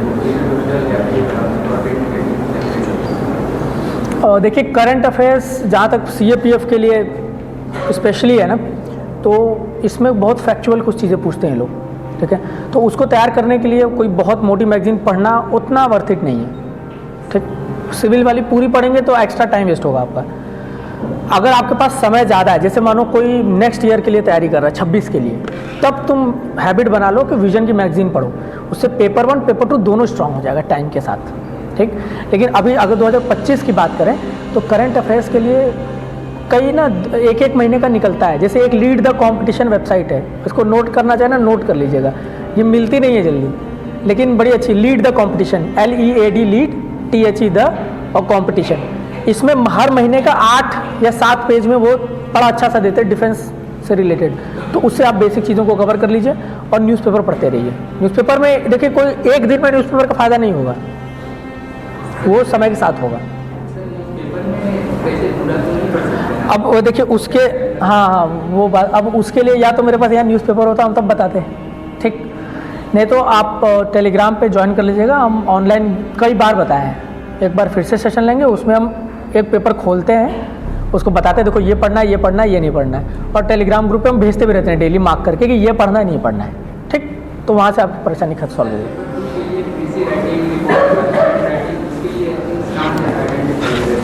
प्रीवियस ईयर क्वेश्चन पहले अटेम्प्ट करिए, और अगर चेक करने की दिक्कत हो रही है तो आप हमको भेजिए। कोई अगर कोचिंग में आप मैंने टेस्ट सीरीज नहीं ले पा रहे हैं तो आप लिख करके हमको भेजिए, हम आपको चेक करके वापस भेज देंगे, ठीक है। तो पढ़ने और समझने के लिए किस तरह से बड़ा क्या टेक्निक तो जैसे काम हो गया है फिर भी किस तरह से बेटर वे में कम टाइम में पढ़ सकते हैं। अब देखिए सबसे पहले प्रीवियस ईयर क्वेश्चन उठा के देख लिए कहाँ से पूछ रहे हैं, ठीक। अब जैसे बहुत लोग लक्ष्मीकांत में ना कॉन्स्टिट्यूशनल और नॉन कॉन्स्टिट्यूशनल बॉडी का एक अलग सेक्शन है, देखें आप लोग, उसको पढ़ने में मज़ा भी बहुत आता है क्योंकि बड़ा सिंपल सा है, लेकिन सवाल कितना आता है उससे, हार्डली कभी एक आ गया तो आ गया। लेकिन अगर वही किसी को पार्लियामेंट ऑफ फंडामेंटल राइट एक दिन में बोल देंगे करने को, तो उसका पूरा सांस ऊपर नीचे चढ़ने लगेगा कि ये 2 चैप्टर कैसे करें, और 10 में से 7 सवाल वहाँ से आता है, ठीक। तो पहले आपको ये देखना है प्रीवियस ईयर क्वेश्चन में कि क्वेश्चन कहाँ से पूछ रहे हैं, उन टॉपिक्स को पकड़िए, उन टॉपिक्स को बुक में खोजिए कहाँ है, पहले उनको ख़त्म करिए। ऐसे सारे सब्जेक्ट्स के लिए पहले कर लीजिए। इससे क्या हो जाएगा, इससे ये हो जाएगा कि आप कट ऑफ क्लियर करने के लिए तैयार हो जाएंगे, ठीक। अब जो लूप उसके अंदर बचा है उसको कवर करने के लिए टेस्ट सीरीज एक उठानी है, और उसमें तो पूरा सिलेबस पूछते हैं, फिर समय बचा तो पूरा सिलेबस पढ़िए और टेस्ट सीरीज को दीजिए, अपने वीकनेस को आइडेंटिफाई करिए, देन अगेन फिर से टेस्ट दीजिए, ऐसे ही करते रहिए। पढ़ना है टेस्ट देना है, पढ़ना है टेस्ट देना है, यही काम करना है बस। और हर टेस्ट की गलती रिपीट नहीं करनी है, ये सबसे ज़्यादा ज़रूरी चीज़ है। मानिए पहले वाले टेस्ट में 10 सवाल गलत हुआ, 10 में से 5 सवाल अगर तीसरे टेस्ट में पूछा, ये नहीं कि फिर 5 वहीं गलत कर दें, वो गलत नहीं होना चाहिए, किसी भी हाल में गलत नहीं होना चाहिए, तब आपका बहुत अच्छे से इम्प्रूवमेंट दिखेगा। प्री और मेंस इंटरव्यू 3 तरह के ये क्या होते हैं। मेंस इंटरव्यू मान लीजिए क्वालिफाई करें, बट इंटरव्यू में डर होती है मेरा होगा नहीं, हाँ होता है। मेंस भी तब किसी तरह तुक्का मार के कैसे कर रही है, नहीं मेंस नहीं होगा मेंस नहीं होगा भैया, तुक्का मार के। और हमें अरे बता रहे तुक्का मार के प्री भी नहीं होगा, वो निगेटिव ज़्यादा होगा उसमें। चलिए ठीक है, समझ गया कि किसी तरह प्री निकाल लिए, किसी तरह मेंस भी निकाल लिए, ठीक है। जिसमें आपको पूरा परखा जाएगा कि आप लायक है कि नहीं लायक है, हाँ। बट उस डर को मैं कैसे खत्म करूँ, तो फिर बैठूंगा उनके सामने तो अपने डर को मतलब कि सामान्य रहेंगे, वे जैसे नॉर्मल है मैं जैसे नॉर्मल हूँ, ये देखिए मेरे नर्वस कैसे ज़्यादा हुई नहीं, वहाँ नर्वस सिस्टम तो गड़बड़ होगा ये ऐसा क्या है अभी से कि वहाँ पे मैं पहुँचूँ। समझ गए, बहुत इम्पोर्टेंट क्वेश्चन है। इसके लिए ना इन लोग का जो क्या है ग्रुप डिस्कशन होता है अभ्युदय ग्रुप का, उसको ज्वाइन कर लीजिए, ठीक। देखिए हम भी इन लोग से, हमको कोई वो नहीं है कि हम इनका प्रचार कर रहे हैं, हम आपको रियलिटी बता रहे हैं। फ़ायदेमंद है, जब भी ग्रुप डिस्कशन करेंगे तो आपको 10 दिन के अंदर आपको दिखेगा कि यार अगर कोई रैंडम टॉपिक आ रहा है तो हम उस पर बोल पा रहे हैं, ये सबसे इम्पोर्टेंट चीज़ है। अच्छा, हमसे इंटरव्यू में एक क्वेश्चन पूछा था कि have you read the book black sworn, कोई सुना है इस बुक का नाम? एटलस की बात नहीं कर रहे हैं, ये मत बता रहे कि सर ब्लैक स्वॉन वाली एटलस होती है। और वो हमसे 3 बार पूछा, हमको समझ ही नहीं आया, हम बोले sorry sir unable to hear you, फिर बोला ब्लैक स्वॉन, हम बोले sorry sir unable to hear, 3 बार हम उसको बोले, फिर आखिरी में हम मना ही कर दिया कि सर नहीं पता, क्योंकि अगला ही क्वेश्चन उसका था कि आपकी फर्स्ट प्रेफरेंस क्या है। तो हम बोले सर मेरी CISF है। तो अब हमको वहाँ जो आप बोल रहे हैं ना नर्वसनेस, हमको वहाँ ये नर्वसनेस होने लगी कि ऐसा तो नहीं कि ब्लैक स्वान कहीं CISF से रिलेटेड था और ये हमसे कब से पूछ रहा था। तो वो नर्वसनेस रहेगी और उसको हैंडल कैसे करना है यही पूछ रहे हैं ना, उसको कैसे टैकल करें। तो वो देखिए प्रैक्टिस, जैसे मेरी फ्रेंड है साथ में हम लोग LLB किए हैं, विदिशा नाम है, तो हम इनके साथ इतना मॉक इंटरव्यू किए, इतना मॉक इंटरव्यू किया, डेली बता रहे हैं आपको, डेली मॉक हम लोग करते थे। बैठ गए क्लास में 10 सवाल वो हमसे पूछ रहे हैं, 10 हम उसका आंसर दे रहे हैं, हमको उसमें डांटना भी और हमको वो भी करना, प्रेशराइज भी करना। तो आपका ग्रुप होना बहुत ज़रूरी है। इंटरव्यू में जितनी प्रैक्टिस करेंगे उतना ज़्यादा आप अच्छा करके आएंगे। और दूसरी चीज़ ये देखिए, वो नर्वसनेस का कोई इलाज नहीं है। या तो कुछ ऐसा ले करके जाइए कि समझ रहे हैं कि इंटरव्यू में पता ही नहीं है कौन सामने है कौन नहीं है, तो ऐसी सामग्री लेके जाइए। या तो ये है, नहीं तो नॉर्मली जाएंगे तो नर्वसनेस होगा। और वो नर्वसनेस हम आपको क्या बता रहे हैं, देखिए इंटरव्यू का ऐसे गेट है ना, मानी ये गेट है ना, यहीं पे चेयर लगी रहती है यहीं पे, और वहीं आके बैठा देगा आपको। और वो ऑपरेशन थिएटर की जैसे वो लाल बत्ती रहती है, वो बजेगी तब वो आएगा आपको अंदर लेके जाएगा। पहली बार में तो नर्वसनेस के उससे मेरी बोर्ड की चेयरमैन थी, हम उनको गुड मॉर्निंग सर बोल दिए थे, फिर हम बोले सॉरी गुड मॉर्निंग मैम। तो उतना हो जाता है, उससे माइंड नहीं करते हैं। और इसी में इंडिया की बॉर्डरिंग कंट्रीज़ भी हम बहुत बार बता चुके हैं, बहुत लोग को फिर से बता रहे हैं, बॉर्डरिंग कंट्रीज़ भी हम नर्वसनेस में गलत बता दिए थे। लेकिन एक क्वालिटी हमको भी पता थी कि मेरे अंदर है, ऑनेस्टी है मेरे अंदर, ये हमको बहुत अच्छे से पता था। और उसके साथ साथ ये कि हम घबराते हैं लेकिन मेरे फेस पे दिखता नहीं है। जैसे अभी भी हमको घबराहट हो रही है, यहाँ बात कर रहे हैं, पहली बार हम इतनी लार्ज गैदरिंग को एड्रेस कर रहे हैं, लेकिन मेरे फेस से दिखता नहीं। तो ये हमको स्ट्रेंथ पता थी, तो कहे कि चलो भाई ये 2 पे हम इंटरव्यू में काम कर जाएंगे। तो आप प्रैक्टिस जितना करेंगे उतना इम्प्रूव हो जाएगा। और एक और चीज़, नॉलेज होना ज़रूरी है। अगर नॉलेज नहीं है तो आधा हाथ पाँव वैसे ही हिलता रहेगा अंदर कि यार ये पूछ लिया तो, वो पूछ लिया तो, ऐसा पूछ लिया तो नॉलेज अच्छे से लेके जाएंगे और अपनी प्रैक्टिस करके जाएंगे तो दिक्कत नहीं आएगी, अच्छा कर जाएंगे। एक क्वेश्चन आप भी इसको समझिएगा जिनका इंटरव्यू है, रैंडम क्वेश्चन कैसे पूछ के वो टेस्ट करते हैं, ये चीज़ बताइए, ये नहीं मिलेगा आपको। मेरा पहला बोर्ड मेंबर के साथ बहुत अच्छा इंटरेक्शन हुआ, स्मिता नागराज मैम से रिटायर हो गए, उनसे बहुत अच्छा हुआ। अगला वाला क्वेश्चन हम 5 क्वेश्चन लगातार उसको बोला आप इंडिया, वो हमसे पहले बोला कि इंटरनल सिक्योरिटी के बारे में पूछेंगे, और हम पढ़ के नहीं गए थे इंटरनल सिक्योरिटी। तो हमसे पहले ही पूछा कि इंडिया आजकल जम्मू कश्मीर में क्या हो रहा है, क्या पॉलिसीज़ हैं।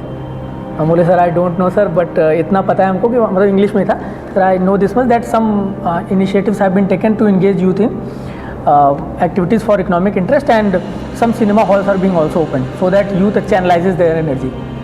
इतना बताए थे। इसके बाद पूछा इंडिया नेपाल, हम बोले सर नहीं पता। इंडिया बांग्लादेश, सर नहीं पता। फिर कुछ और पूछा हमसे, हम बोले सर ये भी नहीं पता। तब वो इंडियन एक्सप्रेस का आर्टिकल पूछा था कि अच्छा, वो हमसे बोल भी दिया okay Shivam my last question to you. तो हम, मेरा तो आधा अंदर से वैसे ही हो गया था कि यार ये तो गया, कहाँ से होगा। इंडिया की बॉर्डरिंग कंट्री भी वही पूछा था, तो हम उसको बताए सब, हम भूटान और नेपाल भूल गए। तो हमसे बोला कि भूटान नेपाल, हम बोले yes sir they are also there, I missed it. तो फिर लास्ट क्वेश्चन वही पूछा कि इलेक्ट्रिक व्हीकल पे पूछा, तो लकीली हम वही आर्टिकल पूरा अच्छे से पढ़ के गए थे। तो वो पूछा भी तो हम 3-4 सेकंड का पॉज लिए, ये नहीं कि एकदम बोलना चालू तुरंत कि सर हमको पता है, 5-6 सेकंड का पॉज लिए, फिर एकदम नॉर्मली उसको बताया। तो वो थोड़ा सा हुआ कि चलो एंड अच्छा हो गया। इसके बाद एक हेल्दी था मोटा था वो उसको आज तक हम नहीं भूल पाते हैं। वो जैसे मेरी हॉबी में था फ्लूट प्लेइंग, ठीक है, तो वो हमसे पहले पूछा फ्लूट लाए हो। तो अब हमको वहाँ पहला इंटरव्यू था ना, तो हमको डाउट हो गया कि पता नहीं अलाउड है अलाउड नहीं है। तो हम उसको बोले सर अलाउड नहीं है। तो अच्छा ठीक है। तो फिर वो पूछा कि अच्छा तुम सारनाथ से हो, मेरा सारनाथ घर है, तो ये गौतम बुद्ध भगवान को ज्ञान प्राप्ति हुई थी। तो हम बोले हाँ सर हुई थी। अब हुई तो उनको वहाँ थी, बिहार वहाँ पे, तो हमको आगे बोलने नहीं दिया। फिर बोला कि ये बताओ ये कैसा ज्ञान कि अपनी फैमिली मेम्बर को छोड़ के जा रहे हैं, ये कौन सा ज्ञान है, इसका तो कोई मीनिंग है नहीं, तुम्हारे व्यू में क्या था। अब इस क्वेश्चन का कोई आइडियल आंसर है? कुछ नहीं, कोई आइडियल आंसर इसका नहीं। तो यहाँ पे वो क्या चेक किया, स्ट्रेस लेवल चेक किया तो हमको भी पता था कि ये सारे क्वेश्चन हम प्रैक्टिस करके गए थे कि हमको कोई फंसाएगा तो हम कैसे हमको वो करना है, तो थोड़ा सा रुके। फिर हमको ये भी पता था कि अब हम गौतम बुद्ध भगवान को गलत तो बोल नहीं सकते वहाँ, ये नहीं कर सकते ना, हम ये नहीं कह सकते नहीं सर मेरे हिसाब से तो ये सब बेकार की चीज़ें हैं, घर में रहना चाहिए, गृहस्थी ये वो। तो हम भी थोड़ा इधर उधर घुमा के बोले कि सर जब इंसान को कुछ मतलब जब कुछ बड़ा हम लोग सोचते हैं, कुछ डिफरेंट करना होता है, तो हम लोग को नॉर्मल से थोड़ा डिफरेंट कोर्स ऑफ एक्शन लेना पड़ता है। वही गौतम बुद्ध भगवान की है, जिसकी वजह से इतने लोगों की हेल्प हो पाई और सारी चीज़ें, तो थोड़ा वो सेटिस्फाई हुआ कि ऐसा चलो ठीक है। इसके बाद वहाँ पे ना पेन और पेपर भी रहता है, कुर्सी ऐसी थोड़ी अच्छी वाली रहती है इससे, तो ये भी ठीक है। तो छोटा सा इतना टेबल रहेगा, देखिए हम इसलिए बता रहे हैं कि आप लोग कभी ना कभी यूपीएससी का इंटरव्यू देंगे तो थोड़ा सा दिमाग में रहे। इतना बड़ा सा टेबल रहेगा और यहाँ पे पेन पेपर रहेगा। तो वो हमसे बोला कि अच्छा कौन था कोचिंग को पढ़ाता था ना, हम भी मैथ्स की कोचिंग पढ़ाते थे उस समय तक। तो हमसे पूछा कि अच्छा आप हमको पूछा you are a maths coach, हम बोले यस सर। बोला okay I will give you one question solve it, हम बोले ठीक है सर। वो हमको दिया x minus a into x minus b into x minus c up to x minus n, बोला इसको मल्टीप्लाई करो। अब हम उसको मल्टीप्लाई करना चालू किए, थोड़ा थोड़ा देख रहे हैं उसको। मेरा मैथ्स ऑप्शनल भी है यूपीएससी में, तो हमको समझ में आ गया कि ये पॉलिनोमियल टाइप का कुछ है।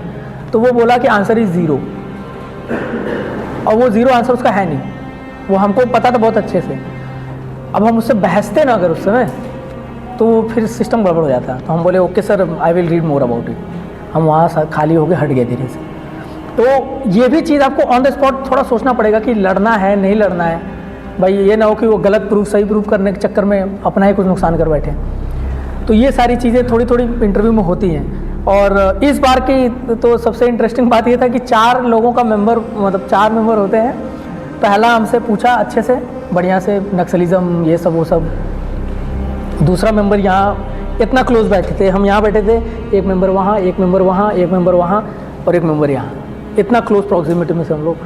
ये पूछ लिया अपना जो भी था, तो ये पूछ लिया चेयरमैन, फिर ये पूछे, देन उसके बाद वो ब्लैक स्वान वाले अंकल पूछे। तो पूरा अनिल कपूर, 2 बटन खुला हुआ है और बाल एकदम गायब। और ये जो आदमी यहाँ बैठे थे, इनको हम एंट्री करते समय भी विश किए कि गुड मॉर्निंग सर, वो मेरे तरफ नहीं देखे। हमको थोड़ा सा अजीब सा लगा कि क्या है। फिर हम बैठ गए, बातचीत हो रही है, हम सब आंसर देते समय हम सबको देख भी रहे थे, सबको एड्रेस कर रहे थे। उसको एड्रेस कर रहे थे तो वो पता नहीं क्या लिख रहा था कब से उसमें। सबका हो गया, ये पूछ लिए वो पूछ लिए वो पूछ लिए, तो हम इनके तरफ देखे तो ये फिर भी मेरे तरफ नहीं देखा। तो हमसे चेयरमैन बोला okay Shivam your interview is over, you may go now. फिर हम चले, अब वो हमसे क्वेश्चन ही नहीं पूछा। अब उस दिन से आज तक हम यही सोचते हैं वो हमसे सवाल क्यों नहीं पूछा। मतलब क्या पता अगर पूछता तो 105 से कुछ। अब हम खुश हैं अपनी सर्विस से, लकीली हमको मिल गया जो हमको चाहिए था, बट ऐसा भी हो जाता है इंटरव्यू में, ठीक। तो और जितना ये स्ट्रेसफुल सुनने में लग रहा है ना, उतना है नहीं, बहुत आसान होता है इंटरव्यू। इनफैक्ट कोचिंग वाले ज़्यादा तमाशा करते हैं। बायजूस वाला हमको बोला था कि Shivam you need to work upon your mental health.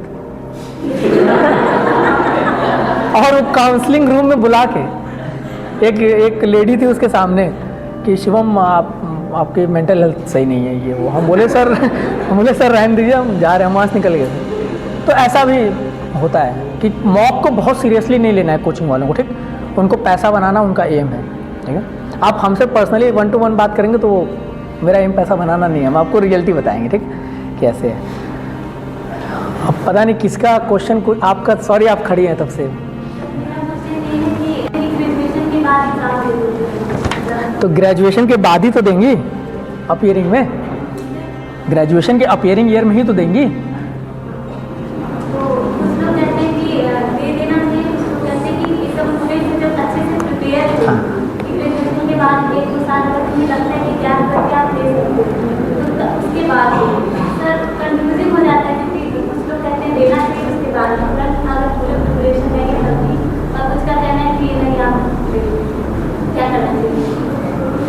ये इसमें जो आपको सही लगे पहले ना उसको समझिए कि आपको क्या चाहिए। अब जैसे मान लीजिए जनरल कैटेगरी के 6 अटैम्प्ट है सिविल में, ठीक। अब 6 अटैम्प्ट देना बहुत बड़ी बात होती है यार, मतलब 6 साल पता है लगातार मेहनत करना।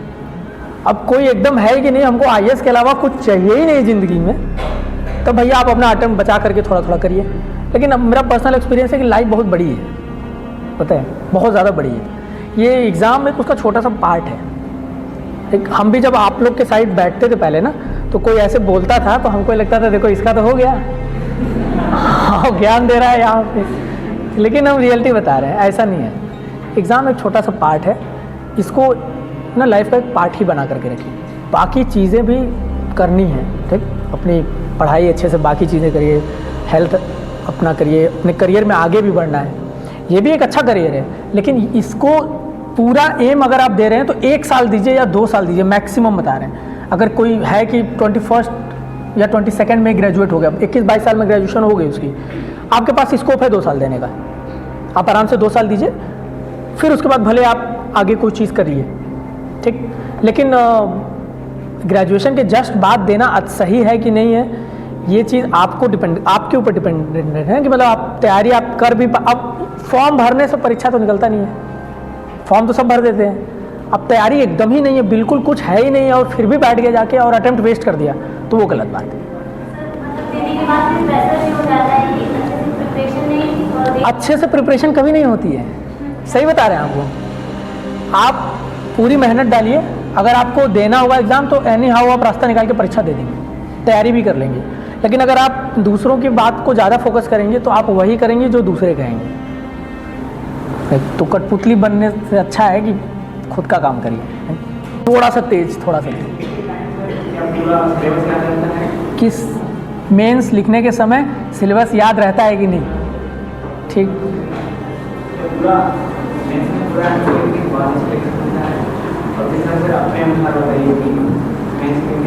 देखिए मेंस हम पर्सनली खुद आज तक मेंस नहीं लिखे हैं, ठीक है। मेरा खुद है कि हम CAPF एग्ज़ाम क्लियर किया, लेकिन हाँ एक चीज़ आपको हम जरूर बता देंगे कि अगर आप क्वेश्चन छोड़ रहे हैं मेंस में, 80 सवाल आता है ना, 20 GS पेपर 4 में नहीं आता 20, उसमें शायद 16 आते हैं, 10 और 6 केस स्टडी आती है शायद। तो अगर एक भी सवाल आप छोड़ें तो आप गेम से 5-10% बाहर हैं। 2 से 3 सवाल आप छूट गया ना आपका, आप पहले ही बाहर हैं, ये तो मान के चलिए।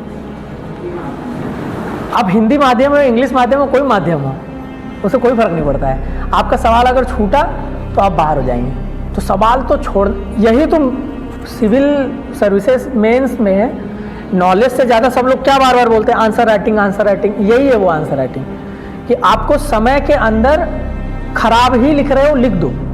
परफेक्ट लिखने जाओगे तो एक तो टाइम भी एक्स्ट्रा कंज्यूम होगा, और नंबर कितना मिल जाएगा, 5 की जगह 5.5, बस 5 की जगह 9 नहीं मिलेगा। और अगर एवरेज आप आंसर लिखेंगे तो 4 नंबर सब में मिलेगा। तो ओवरऑल स्कोर वैरी करता है ना, मैटर करता है ना। तो उसके लिए आप क्वेश्चन पेपर जरूर कंप्लीट करिए, वो सबसे ज़्यादा इंपॉर्टेंट है। जब एक बार क्वेश्चन पेपर कंप्लीट करने लगेंगे तो फिर क्वालिटी अपने आप ऐड ऑन हो जाती है, ठीक।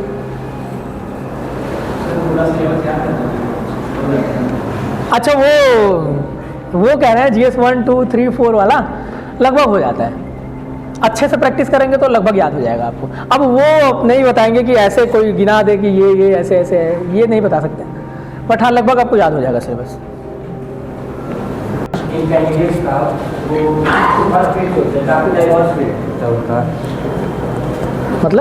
मतलब हर बैकग्राउंड के आप देख लेंगे सिलेक्टेड कैंडिडेट्स, ठीक है, सब्जेक्ट वाइज भी या फिर रीजन वाइज या फिर किसी भी बैकग्राउंड रिस्पेक्ट में।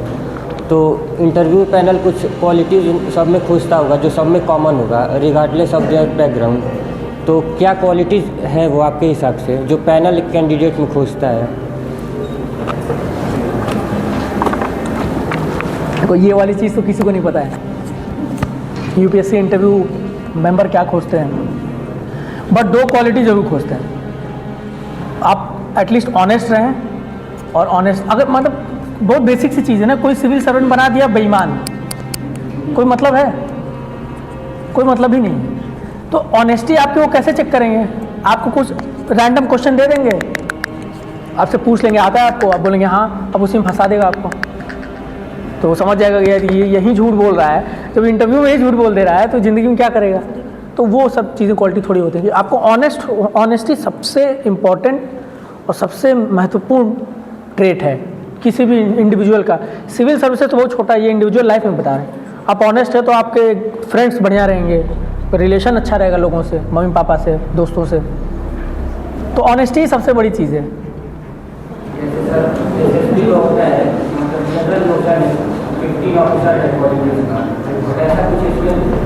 OLQs देखिए, वो SSB में जो आप बता रहे हैं ना, वो फिजिकल भी होता है, ये फिजिकल फिटनेस भी उसमें आती है, ठीक। उसमें ग्रुप डिस्कशन, यहाँ ग्रुप डिस्कशन तो होता नहीं है, तो ये थोड़ा डिफरेंट गेम है SSB से। SSB में आपका इंटरव्यू 45 मिनट चलता है। हम दिए SSB में, पता है हमको। तो वो और ये बहुत अलग है, बहुत अलग है। अरे उसका जो फॉर्म होता है वो खुद में भी बहुत बड़ा, मतलब बहुत ज़्यादा लंबा फॉर्म उसका होता है। इस साल से हुआ है, जो भी इसके पहले नहीं था। हाँ, तो मतलब कुछ इम्पोर्टेंट डॉक्यूमेंट जो कि बहुत ज़्यादा नेसेसरी हो कि उसमें देना ही देना, कुछ ऐसा चीज़। वो तो इस बार ऐसा ऐसा डॉक्यूमेंट मांग रहे हैं जो आपको भी नहीं पता होगा कि आपका है, खोजेंगे तब मिलेगा। बेसिक वही है, मतलब ये तो फॉर्म फिलिंग से रिलेटेड है ना बेसिकली। तो उसमें आपका ग्रेजुएशन, क्लास 10th, ये सारे चीज़ आपके पास होना चाहिए। PG किया है तो वो होना चाहिए, कास्ट सर्टिफिकेट है तो वो होना चाहिए, और बस यही है, बाकी तो कुछ खास अलग है नहीं। बाकी अगर कैटेगरी से आते हैं तो एनेक्शर भरवाते हैं, EWS का अलग भरवाते हैं, OBC का अलग भरवाते हैं, तो वो सारी डिटेल्स होती है। तो वो वेल फर्निश्ड है वहाँ पे। आपके फॉर्म भरेंगे तो ऑलरेडी मांगेगा ना, वो पहले ये मांगेगा, फिर ये मांगेगा, फिर ये मांगेगा, तो उस हिसाब से प्रोवाइड करते जाइए। सर जो लोग को मतलब कि क्या बोलते हैं, ग्रेजुएशन के बाद UPSC का जस्ट एग्ज़ाम देना, अभी हम 2nd ईयर में हैं एंड 3rd ईयर में जाने वाले हैं, तो UPSC मतलब 2026 का अटेम्प्ट आपको देना। हाँ, और क्योंकि आपने कहा कि अनसर्टेनिटी सब चीज़ रहता है, तो यहाँ पर PG का एंट्रेंस भी सेंट्रल यूनिवर्सिटी के बाद हम कॉमन कॉलेज में जाने से अच्छा हम सेंट्रल यूनिवर्सिटी का ही प्रिपरेशन करना चाहेंगे PG का। तो उसका प्रिपरेशन फिर जो हमारा क्लास में ज्योग्राफी ऑनर्स में मतलब ऐसा हो जाता है ना कि 80% to 90% अटेंडेंस चाहिए होता है, नहीं तो फिर आप FMC आके क्लास करो अलग से, और उसका अलग से एग्जाम होता है। तो उसमें हम किस तरीके से अपने डे लाइफ को किस तरीके से मैनेज करेंगे, स्टार्ट भी करना है, उसको भी कंटिन्यू करना है, और फिर PG का एंट्रेंस भी करना है, एंड आफ्टर दैट क्या बोलते हैं उसको, ये ग्रेजुएशन भी परस्यू करना है। देखिए अभी PG के एंट्रेंस के लिए तो बहुत टाइम है। नहीं, अगले साल तो है, फरवरी में या भाई मार्च में एक साल बहुत होता है। हाँ। अभी अगला CUET अभी इसी में है, मार्च में, ठीक। तो उससे तो अगला है ना, अब 3-4 साल तो तैयारी नहीं होगी PG की, तो उसको तो आप आराम से अभी से पढ़िए, आराम से क्लियर हो जाएगा। हम भी बहुत आराम से पढ़े थे, मेरा आराम से क्लियर हो गया था। आप लोगों को तो BHU कोटा भी मिलेगा इस बार, पहली बार, तो उसको भी यूज़ करिए। बट अगर BHU में नहीं जाना, कहीं और जाना तो फिर वहाँ जाइए, मतलब अगर यहाँ नहीं जाना तो वहाँ जाइए, उस हिसाब से प्रिपेयर करिए, उससे और मेहनत करिए। लेकिन देखिए ऐसे तो सबका अपना कुछ ना कुछ पर्सनल केस होगा। सेंट्रल लाइन हम आपको ये बताएंगे, अगर आपको सिविल की तैयारी करनी है तो आप ये मत सोचिए कि हम UG कर लेंगे फिर PG में जाएंगे तब करेंगे, या PG कर लेंगे फिर PhD में जाएंगे तब करेंगे। वो कभी टाइमिंग आपको नहीं मिलेगा। यही हम लिखे हुए थे कि waiting for the best time to start. वो आपका बेस्ट टाइम, आपको हमेशा कुछ ना कुछ काम मिलता रहेगा, करते आपको होता है, और उसी में वो काम आपको करना है। तो सर शेड्यूल बहुत ज़्यादा भारी सा हो जाता है ना, कि ये जाते क्लास जाने के बाद रूम पे सो जाता है, थक जाते हैं, तो मतलब एनर्जी भी सही से नहीं मिलता है, तो बहुत अच्छा। अभी आपको हम आपको एक और चीज़ आपको बताएं, हम लोग के LLB में भी 70% चीज़ें, मतलब 70% अटेंडेंस कंपलसरी है, ठीक। अब उस समय मेरा फिज़िकल भी था, फिज़िकल एग्जामिनेशन जो CAPF का होता है, और उसी समय मिड टर्म भी था मेरा, ठीक। ये सारी चीज़ें मैनेज करनी थी। ये भी थोड़ा हेक्टिक हुआ था मेरे लिए, बट टाइम निकाल के हो गया। ये तो चलिए जैसे तैसे तब भी निकल गया। पिछले साल का बता रहे हैं आपको, मेरी CUET की कुछ भी तैयारी नहीं थी। मतलब कुछ लड़के होते हैं ना बस जो पास हो रहे हैं परीक्षा देकर सेमेस्टर, वैसा मेरा हाल था। और मेरी बैक भी थी 2 में, हम 2 परीक्षा दिए ही नहीं थे क्योंकि मेरा उसी दिन मेडिकल फिजिकल पड़ गया था। तो मार्च के महीने में 20 अप्रैल से लेकर के और 20 मार्च तक, 20 फरवरी से लेकर और 20 मार्च तक 1 महीना हम लगातार पेपर दिए, जिसमें से 9 पेपर मेरा सेमेस्टर का था, 9 पेपर, और एक IIT खड़गपुर का एंट्रेंस था LLM का, और एक BHU का एंट्रेंस था LLM का, ठीक। तो जब हम मैनेज कर लिए, मतलब मेरा इतना बुरा हाल था, तभी मेरी LLM में भी अच्छी रैंक आई, BHU में खड़गपुर में भी अच्छी रैंक आई और बाकी 9 पेपर भी मेरा अच्छे से निकल गया। उसी के एक महीने बाद मेरा CAPF का इंटरव्यू था। तो जब हमसे होगा तो आप भी कर लेंगे, कोई बहुत उसमें रॉकेट साइंस नहीं है। 4 घंटे 3 घंटे निकाल लेंगे ना डेली, उसको निकाल के करिए, उतना ही बहुत है। पहले उतना करिए तो वही तो उस टाइम ना मतलब ये समझ नहीं आता, पढ़ने बैठो तो इतना ज़्यादा कंफ्यूज हो जाते हैं कि ये पढ़े ये पढ़े ये पढ़े, तो वो एक सिस्टमेटिक वो नहीं बन पाता है सही से। एक सेकंड, ये थोड़ा प्रॉब्लम हो जाता है। वो देखिए, तो आप अपना वो, आपको यही शायद तब फिक्स नहीं है कि आपको पहले पढ़ना क्या है। हाँ, यही चीज़ नहीं समझ ये में फिक्स आता नहीं है कि असल में पहले ज्योग्राफी पढ़े या हिस्ट्री पढ़े या फिर किसी एक सब्जेक्ट को ले लीजिए, हम बता दे रहे हैं ज्योग्राफी पढ़िए, ठीक है, हो गया शॉर्ट। अब पढ़िए ज्योग्राफी पढ़िए, फिर डाउट होगा फिर हमसे पूछ लीजिएगा, फिर हम अगला बता देंगे आपको, ठीक। Good afternoon sir. सर जैसे आपने बताया स्टार्टिंग में कि आपने 4 बार प्रीलिम्स दिए, तो इन सब के दौरान तो लोगों ने सिलेबस और बाकी सारी चीज़ों को तो पूछ लिया, तो 4 बार एक ही एग्जाम, क्या सिलेबस क्या किया? सिलेबस और क्या बुक्स पढ़ने हैं लोगों ने, इनके बारे में तो ऑलरेडी पूछ लिया। अच्छा, ठीक है। लेकिन तो अगर आपने कोई एग्जाम दिया और 4 बार आप सेम एग्जाम से रिजेक्ट होते हैं, तो उसमें वो उस टाइम पे वो पेशेंस आप कैसे कंटिन्यू मेंटेन करते हैं कि आप वापस से 5वीं बार तैयारी कर रहे हैं, उसी फायर से उसी जील के साथ वापस लगे? देखिए, वही जील नहीं होती है, पहले तो इसको क्लियर कर लीजिए, वो घट जाती है। कोई SSB दिया है यहाँ पे? कितने अटेम्प्ट वाले हैं? 5 वाला है कोई? 5 से ऊपर? 5 से ऊपर कोई नहीं है ना? तो ये लोग समझ रहे हैं हम क्या बात कर रहे हैं। SSB में हम लोग पता पूरा अपना झोला बस्ता बढ़िया से पैक करके जाते हैं कि टाई वाई लगा करके कॉन्फ्रेंस को मिलेगा, पहले दिन बाहर हो जाते हैं, पहले ही दिन, और पता भी नहीं चलता है क्यों बाहर हुए हैं। लेकिन फिर आदमी मेहनत करता है, फिर से लगता है। क्यों करता है? उसका रीज़न होता है कि हमको ये चीज़ चाहिए। भूख लगती है तो खाना खाते ना, खोज के कहीं ना कहीं, VT पे नहीं मिलेगा तो लंका खाएंगे, कहीं ना खाएंगे ना। इसी तरह जब आपका एम अगर क्लियर रहेगा कि नहीं आपको सिविल ही करना है, आपको डिफेंस में ही जाना है, तो कितना भी आपको मिलेगा ना डिसअपॉइंटमेंट, आप उस पाथ को नहीं छोड़ पाएंगे। ये मेरे साथ हुआ, हम B.Tech कर लिए, हम चाहते तो हम M.Tech करके भी आराम से सैलरी अच्छी करके हम जॉब कर रहे होते, लेकिन हमको था कि नहीं, हमको ये सिविल सर्विसेज का रास्ता नहीं छोड़ना, इसलिए हम LLB किए, तो वो रास्ता बन जाता है।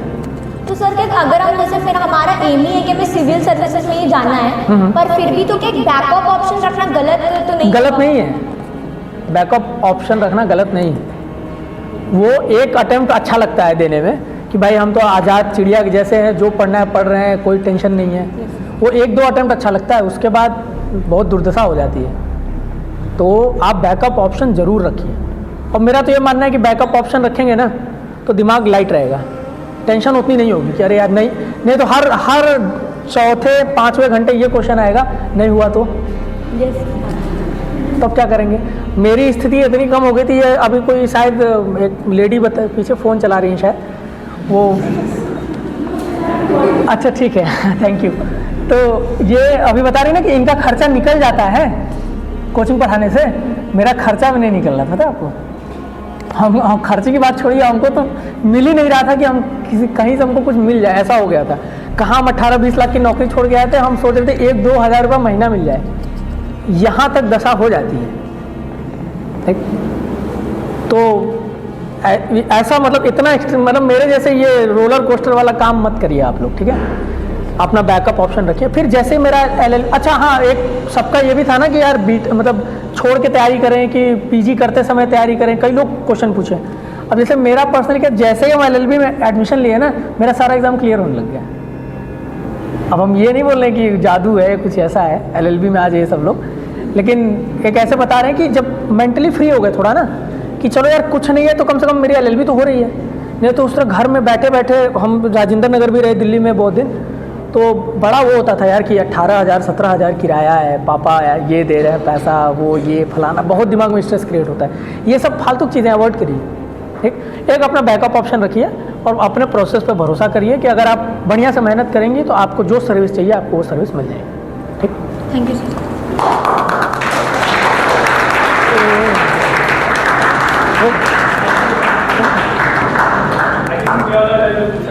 किसी को डाउट है तो पूछ लो। हाँ पूछ लो।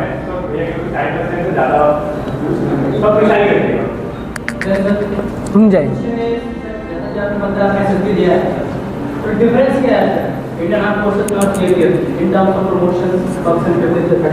देखिए, पर्क्स, प्रिविलेजेस, प्रमोशन जब सर्विस का पार्ट हो जाएंगे तब बता पाएंगे। आपको आर्म फोर्सेस में क्यों जाना है? शायद बेटर है, क्यों जाना वही पूछ रहे हैं।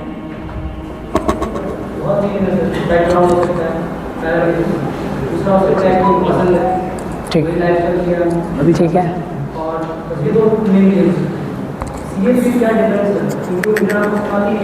ठीक, क्यों नहीं आती है?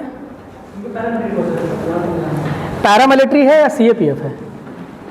हम आपको ग्रिल नहीं कर रहे हैं, हम आपकी बात समझ रहे हैं और आपके डाउट को बस क्लियर कर रहे हैं। देखिए, एक इंटरनेशनल लॉ भी होता है कुछ, ठीक।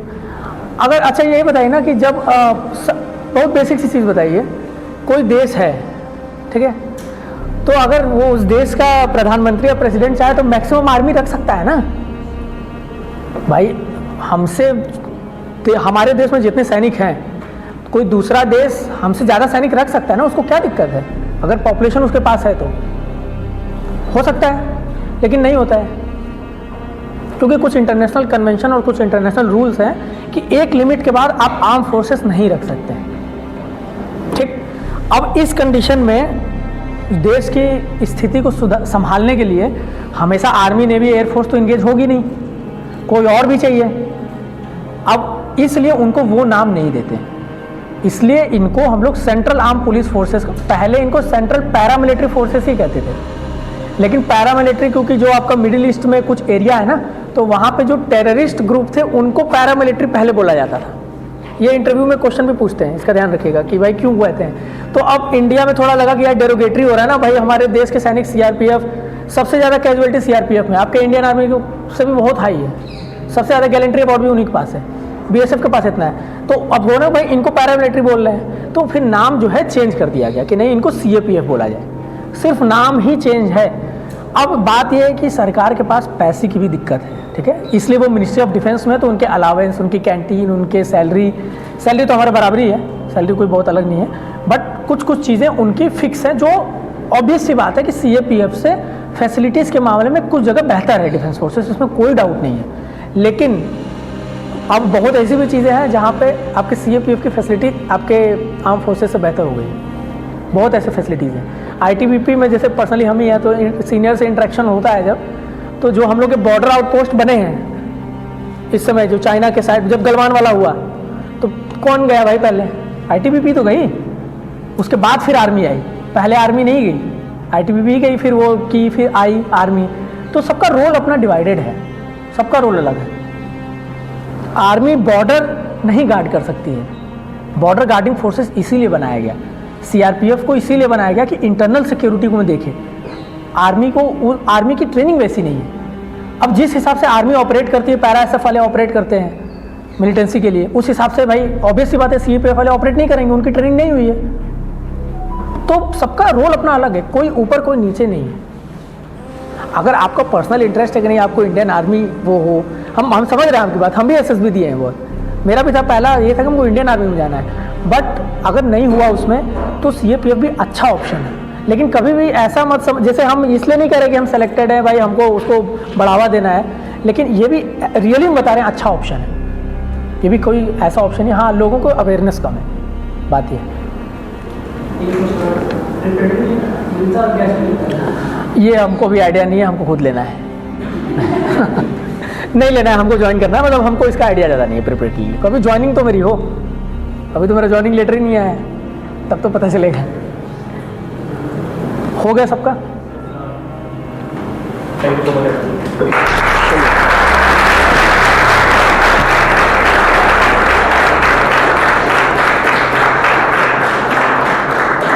चलिए, एक चीज़ बहुत अच्छा था कि आप लोग इंटरेक्टिव रहे, सब लोग जो भी डाउट था, जैसे उनका भी डाउट अच्छा था, ऐसा नहीं, वो ऐसा मत समझिएगा कि वो ऐसे ही कुछ पूछ दिए हैं, वो बहुत लोगों का नब्ज पकड़े हैं, जितने ये SSB वाले हैं ना बैठे, सबका पिन पॉइंट पकड़े हैं, तो वो वाली चीज़ रहती है थोड़ा। लेकिन अच्छा, आप लोग अच्छा क्वेश्चन पूछे, मतलब जो reality.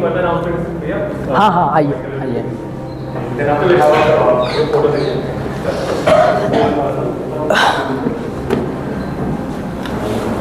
Thank you, Shivam Bhaiya, for this insightful session and audience for their immense cooperation. I hope you all like this session. आपके सारे queries properly address हो गए होंगे. So let's move forward to the most special part of our today's event, the investiture ceremony of Abhyuday Society. I, Ananya Dwivedi, a first-year student of this university in Faculty of Social Sciences and the member of working committee of this prestigious society. Leadership is not about title or designation.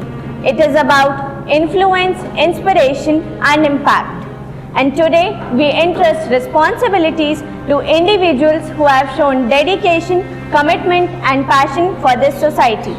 Now comes the most awaited moment. The strength of any club lies in its leaders, and today we proudly honor the cabinet members of our society with their respective badges of authority. To begin with, I first invite the elected member, the club representative of Abhyuday, Shivendra Vikram Singh, who is an ambitious student from Faculty of Social Sciences pursuing Geography Honours, known for his attentive and fluent personality, possessing reserved and disciplined nature. I would like to invite Akshita Didi, Vice President of our society, to pin up the badge. Sir आप लोग आराम से करिए, जहाँ हम बैठ रहे तो थोड़ा वेलकम करना, आप लोग करिए, हम खड़े भी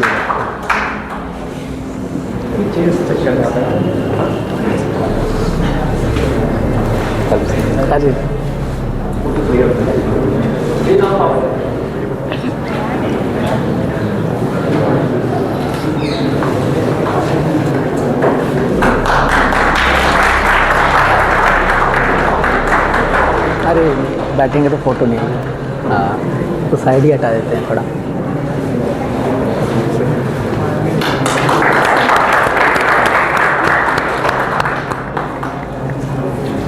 As we continue with our ceremony, I now invite the key pillar of the club, our team coordinator Ajay Singh Rathore, whose guidance and leadership play a vital role in shaping the journey ahead.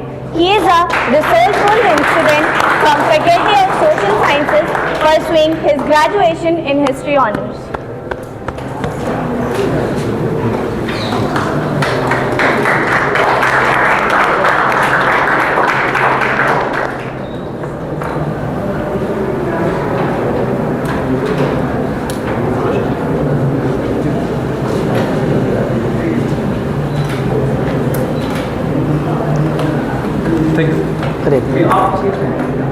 अरे बैठने अच्छा नहीं लग रहा है यार तुम लोगों का।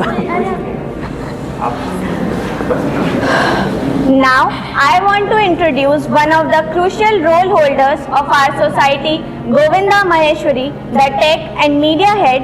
His role is essential for keeping the club connected and visible to the world. He manages the online platforms and event promotion with great creativity, innovation, and technical expertise. Due to some family commitments, he is not with us today, but he holds a very important position for our society in this digital world. Moving ahead, it is time to honor another crucial pillar of our cabinet, our Joint Secretary Gaurav Kumar Maurya. This role demands dedication, team spirit, and unwavering commitment to the club's success, and he is our drive-in student from Faculty of Arts pursuing Geography Honours.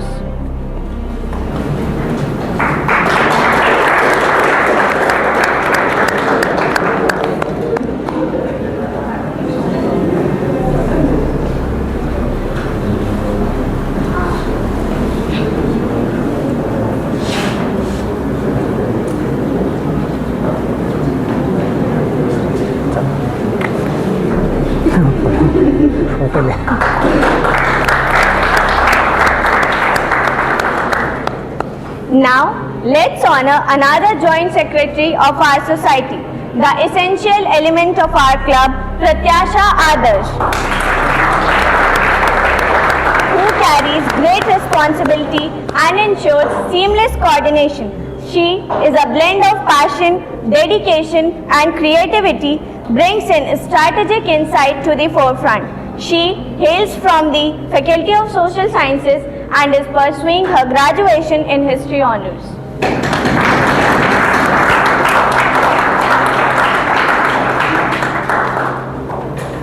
Moving forward, I invite another key member of our cabinet, the Treasurer Anand Kumar Singh.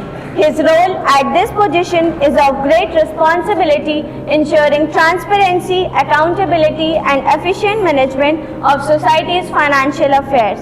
He is a dedicated student.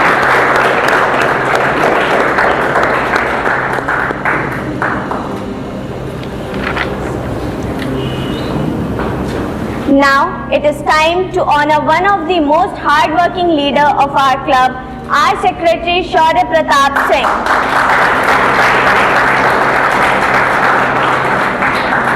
He plays a vital role in ensuring the smooth operation of the club by handling communication, leading the way with unwavering dedication and a strong sense of responsibility. He embarks our society to new successes and growth and is a devoted student from Faculty of Social Sciences pursuing Sociology Honours.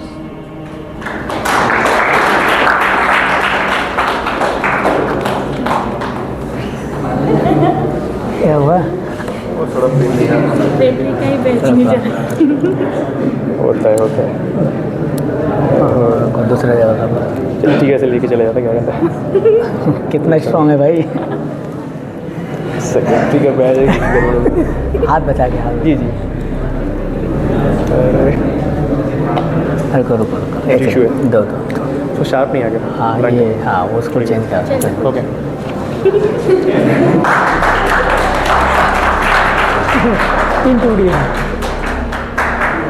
Thank you Akshita Di for taking the time to pin the badges and officially induct our newly elected team. Your presence here today has made this event even more special. We sincerely thank you for honoring us with your presence and bestowing this responsibility upon our new team. Your gesture symbolizes trust, motivation and the passing of leadership to the next generation. Our society is a symbol of excellence and teamwork built on passion, perseverance and commitment to success. Through dedication and teamwork, we have fostered an environment where knowledge flourishes, ideas take shape and leaders are born.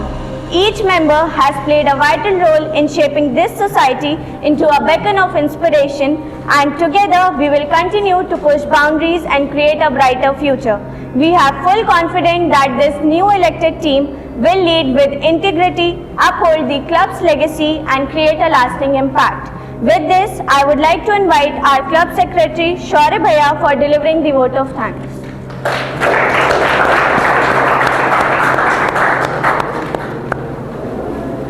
So, hello everyone. I feel really proud to stand here and extend a great heartfelt gratitude to Shiv Sama Bhaiya.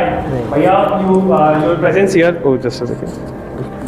So, your presence here is just a great opportunity for all of us. आप हम लोग के लिए ये बहुत बड़ा honour था कि भैया ने अपना टाइम दिया इस सेशन को कंडक्ट करने के लिए. Simultaneously, it is a great inspiration for all of us. The journey which भैया told us that from that table to here is a motivation for each one of us. So, great thanks to you भैया, and it meant a lot for us. And also the thing, सबसे बड़ा part इसमें ये था, when a person, your alumni, your society alumni give back to your society, then it's a great feeling for all of us, for all of juniors, because such connections, such motivations are coming from our societies within the sources. So it's a great pleasure for all of us. And on that note, I would also like to express my heartfelt gratitude to our Vice President and our seniors who are present, who gave their unwavering support. We have our Vice President Akshita Di and our VKM branch team head Janvi Di, and our founding member Dhesh Bhaiya. Their unwavering support and their guidance means a lot to us. Because of these guidance and support, we all could conduct this program, this event, and it was they stood as a bag for ourselves. They didn't at any moment they didn't leave us. हमें एक moment ऐसा भी नहीं लगा कि नहीं हम कुछ फील कर रहे हैं, कुछ हमें डाउट्स है तो हमें किसी और के पास जाना है. Our seniors were there. They helped us. They supported us. And also I would like to express a heartfelt gratitude to all the audience. आप सब आए. You listened the session patiently आप सब लोगों ने अपने क्वेरीज पूछे and very in a very good manner, in a very good with a good decorum we all conducted this session. It was a great round of applause for you also. And last but not extremely, but not the least, our cabinet and the whole working committee team. A great round of applause for them because without their support it wouldn't be possible. हम लोगों ने ये plannings बहुत short time में की because there were examinations of juniors and also social science के exams हम second year के अभी end हुए कुछ दिन पहले. So there are various obstacles in between the session. हमें कराने के लिए बहुत सारी problems आए, बहुत सारी situations आए, but the whole cabinet and the whole working committee stood with us and with full confidence, with full dedication they supported us. Their dedication means a lot, and especially because this working committee is full of juniors. So great round of applause for these juniors who showed their dedication and also they had a zeal to learn, to excel, and a great effort from them towards the society. And also I would like to quote, I will also like to put a quote, like teamwork is the fuel that allows common people to achieve uncommon results. So this showed, they all showed this.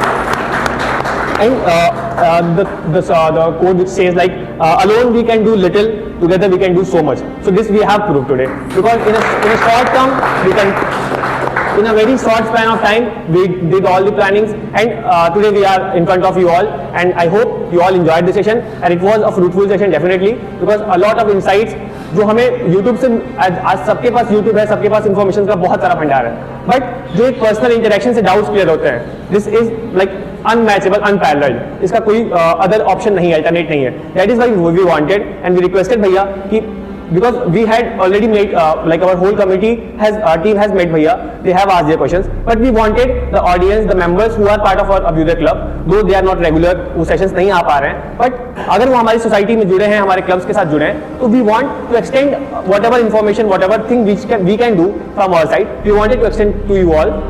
And such sessions will be conducted in future also, because we have with Abhyuday we have a great legacy and a great alumni circle. Example is in front of you all. So that's all from my side. A heartiest gratitude to all of you for coming and attending the session. Thank you so much. Now we formally conclude the session here. That was all from our side. Now we can have a group photo session. So भैया like they सब लोग जैसे बैठे हम लोग side आ जाते हैं, इस साइड से कैमरा फोटो सही रहेगा भैया, यहाँ बैठ जाओ. ओके, अगर थोड़ा पब्लिक जैसे लाइक किसी 4 लोग हैं तो आप लोग एडजस्ट कर लेंगे तो अच्छे से फोटोज हो जाएंगे. ये अपना माइक रख लीजिए. हाँ,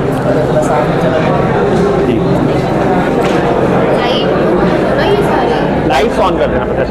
अच्छा लाइट्स ऑन कर देना. कहाँ पे फोटो खिंचाना बताना. ये सब टेबल पे बैठा है भैया, यहाँ बैठेंगे इस पोजीशन पे. अच्छा थोड़ा आगे आ जाइए, आप लोग आगे आ जाइए भैया.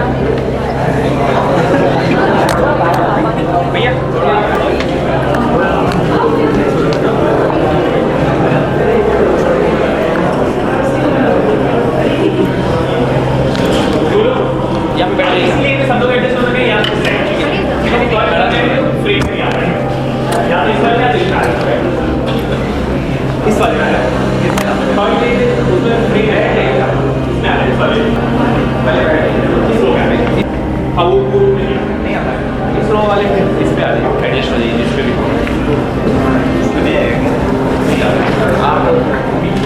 ये बैग खड़ा हो भैया, चार भी आता है.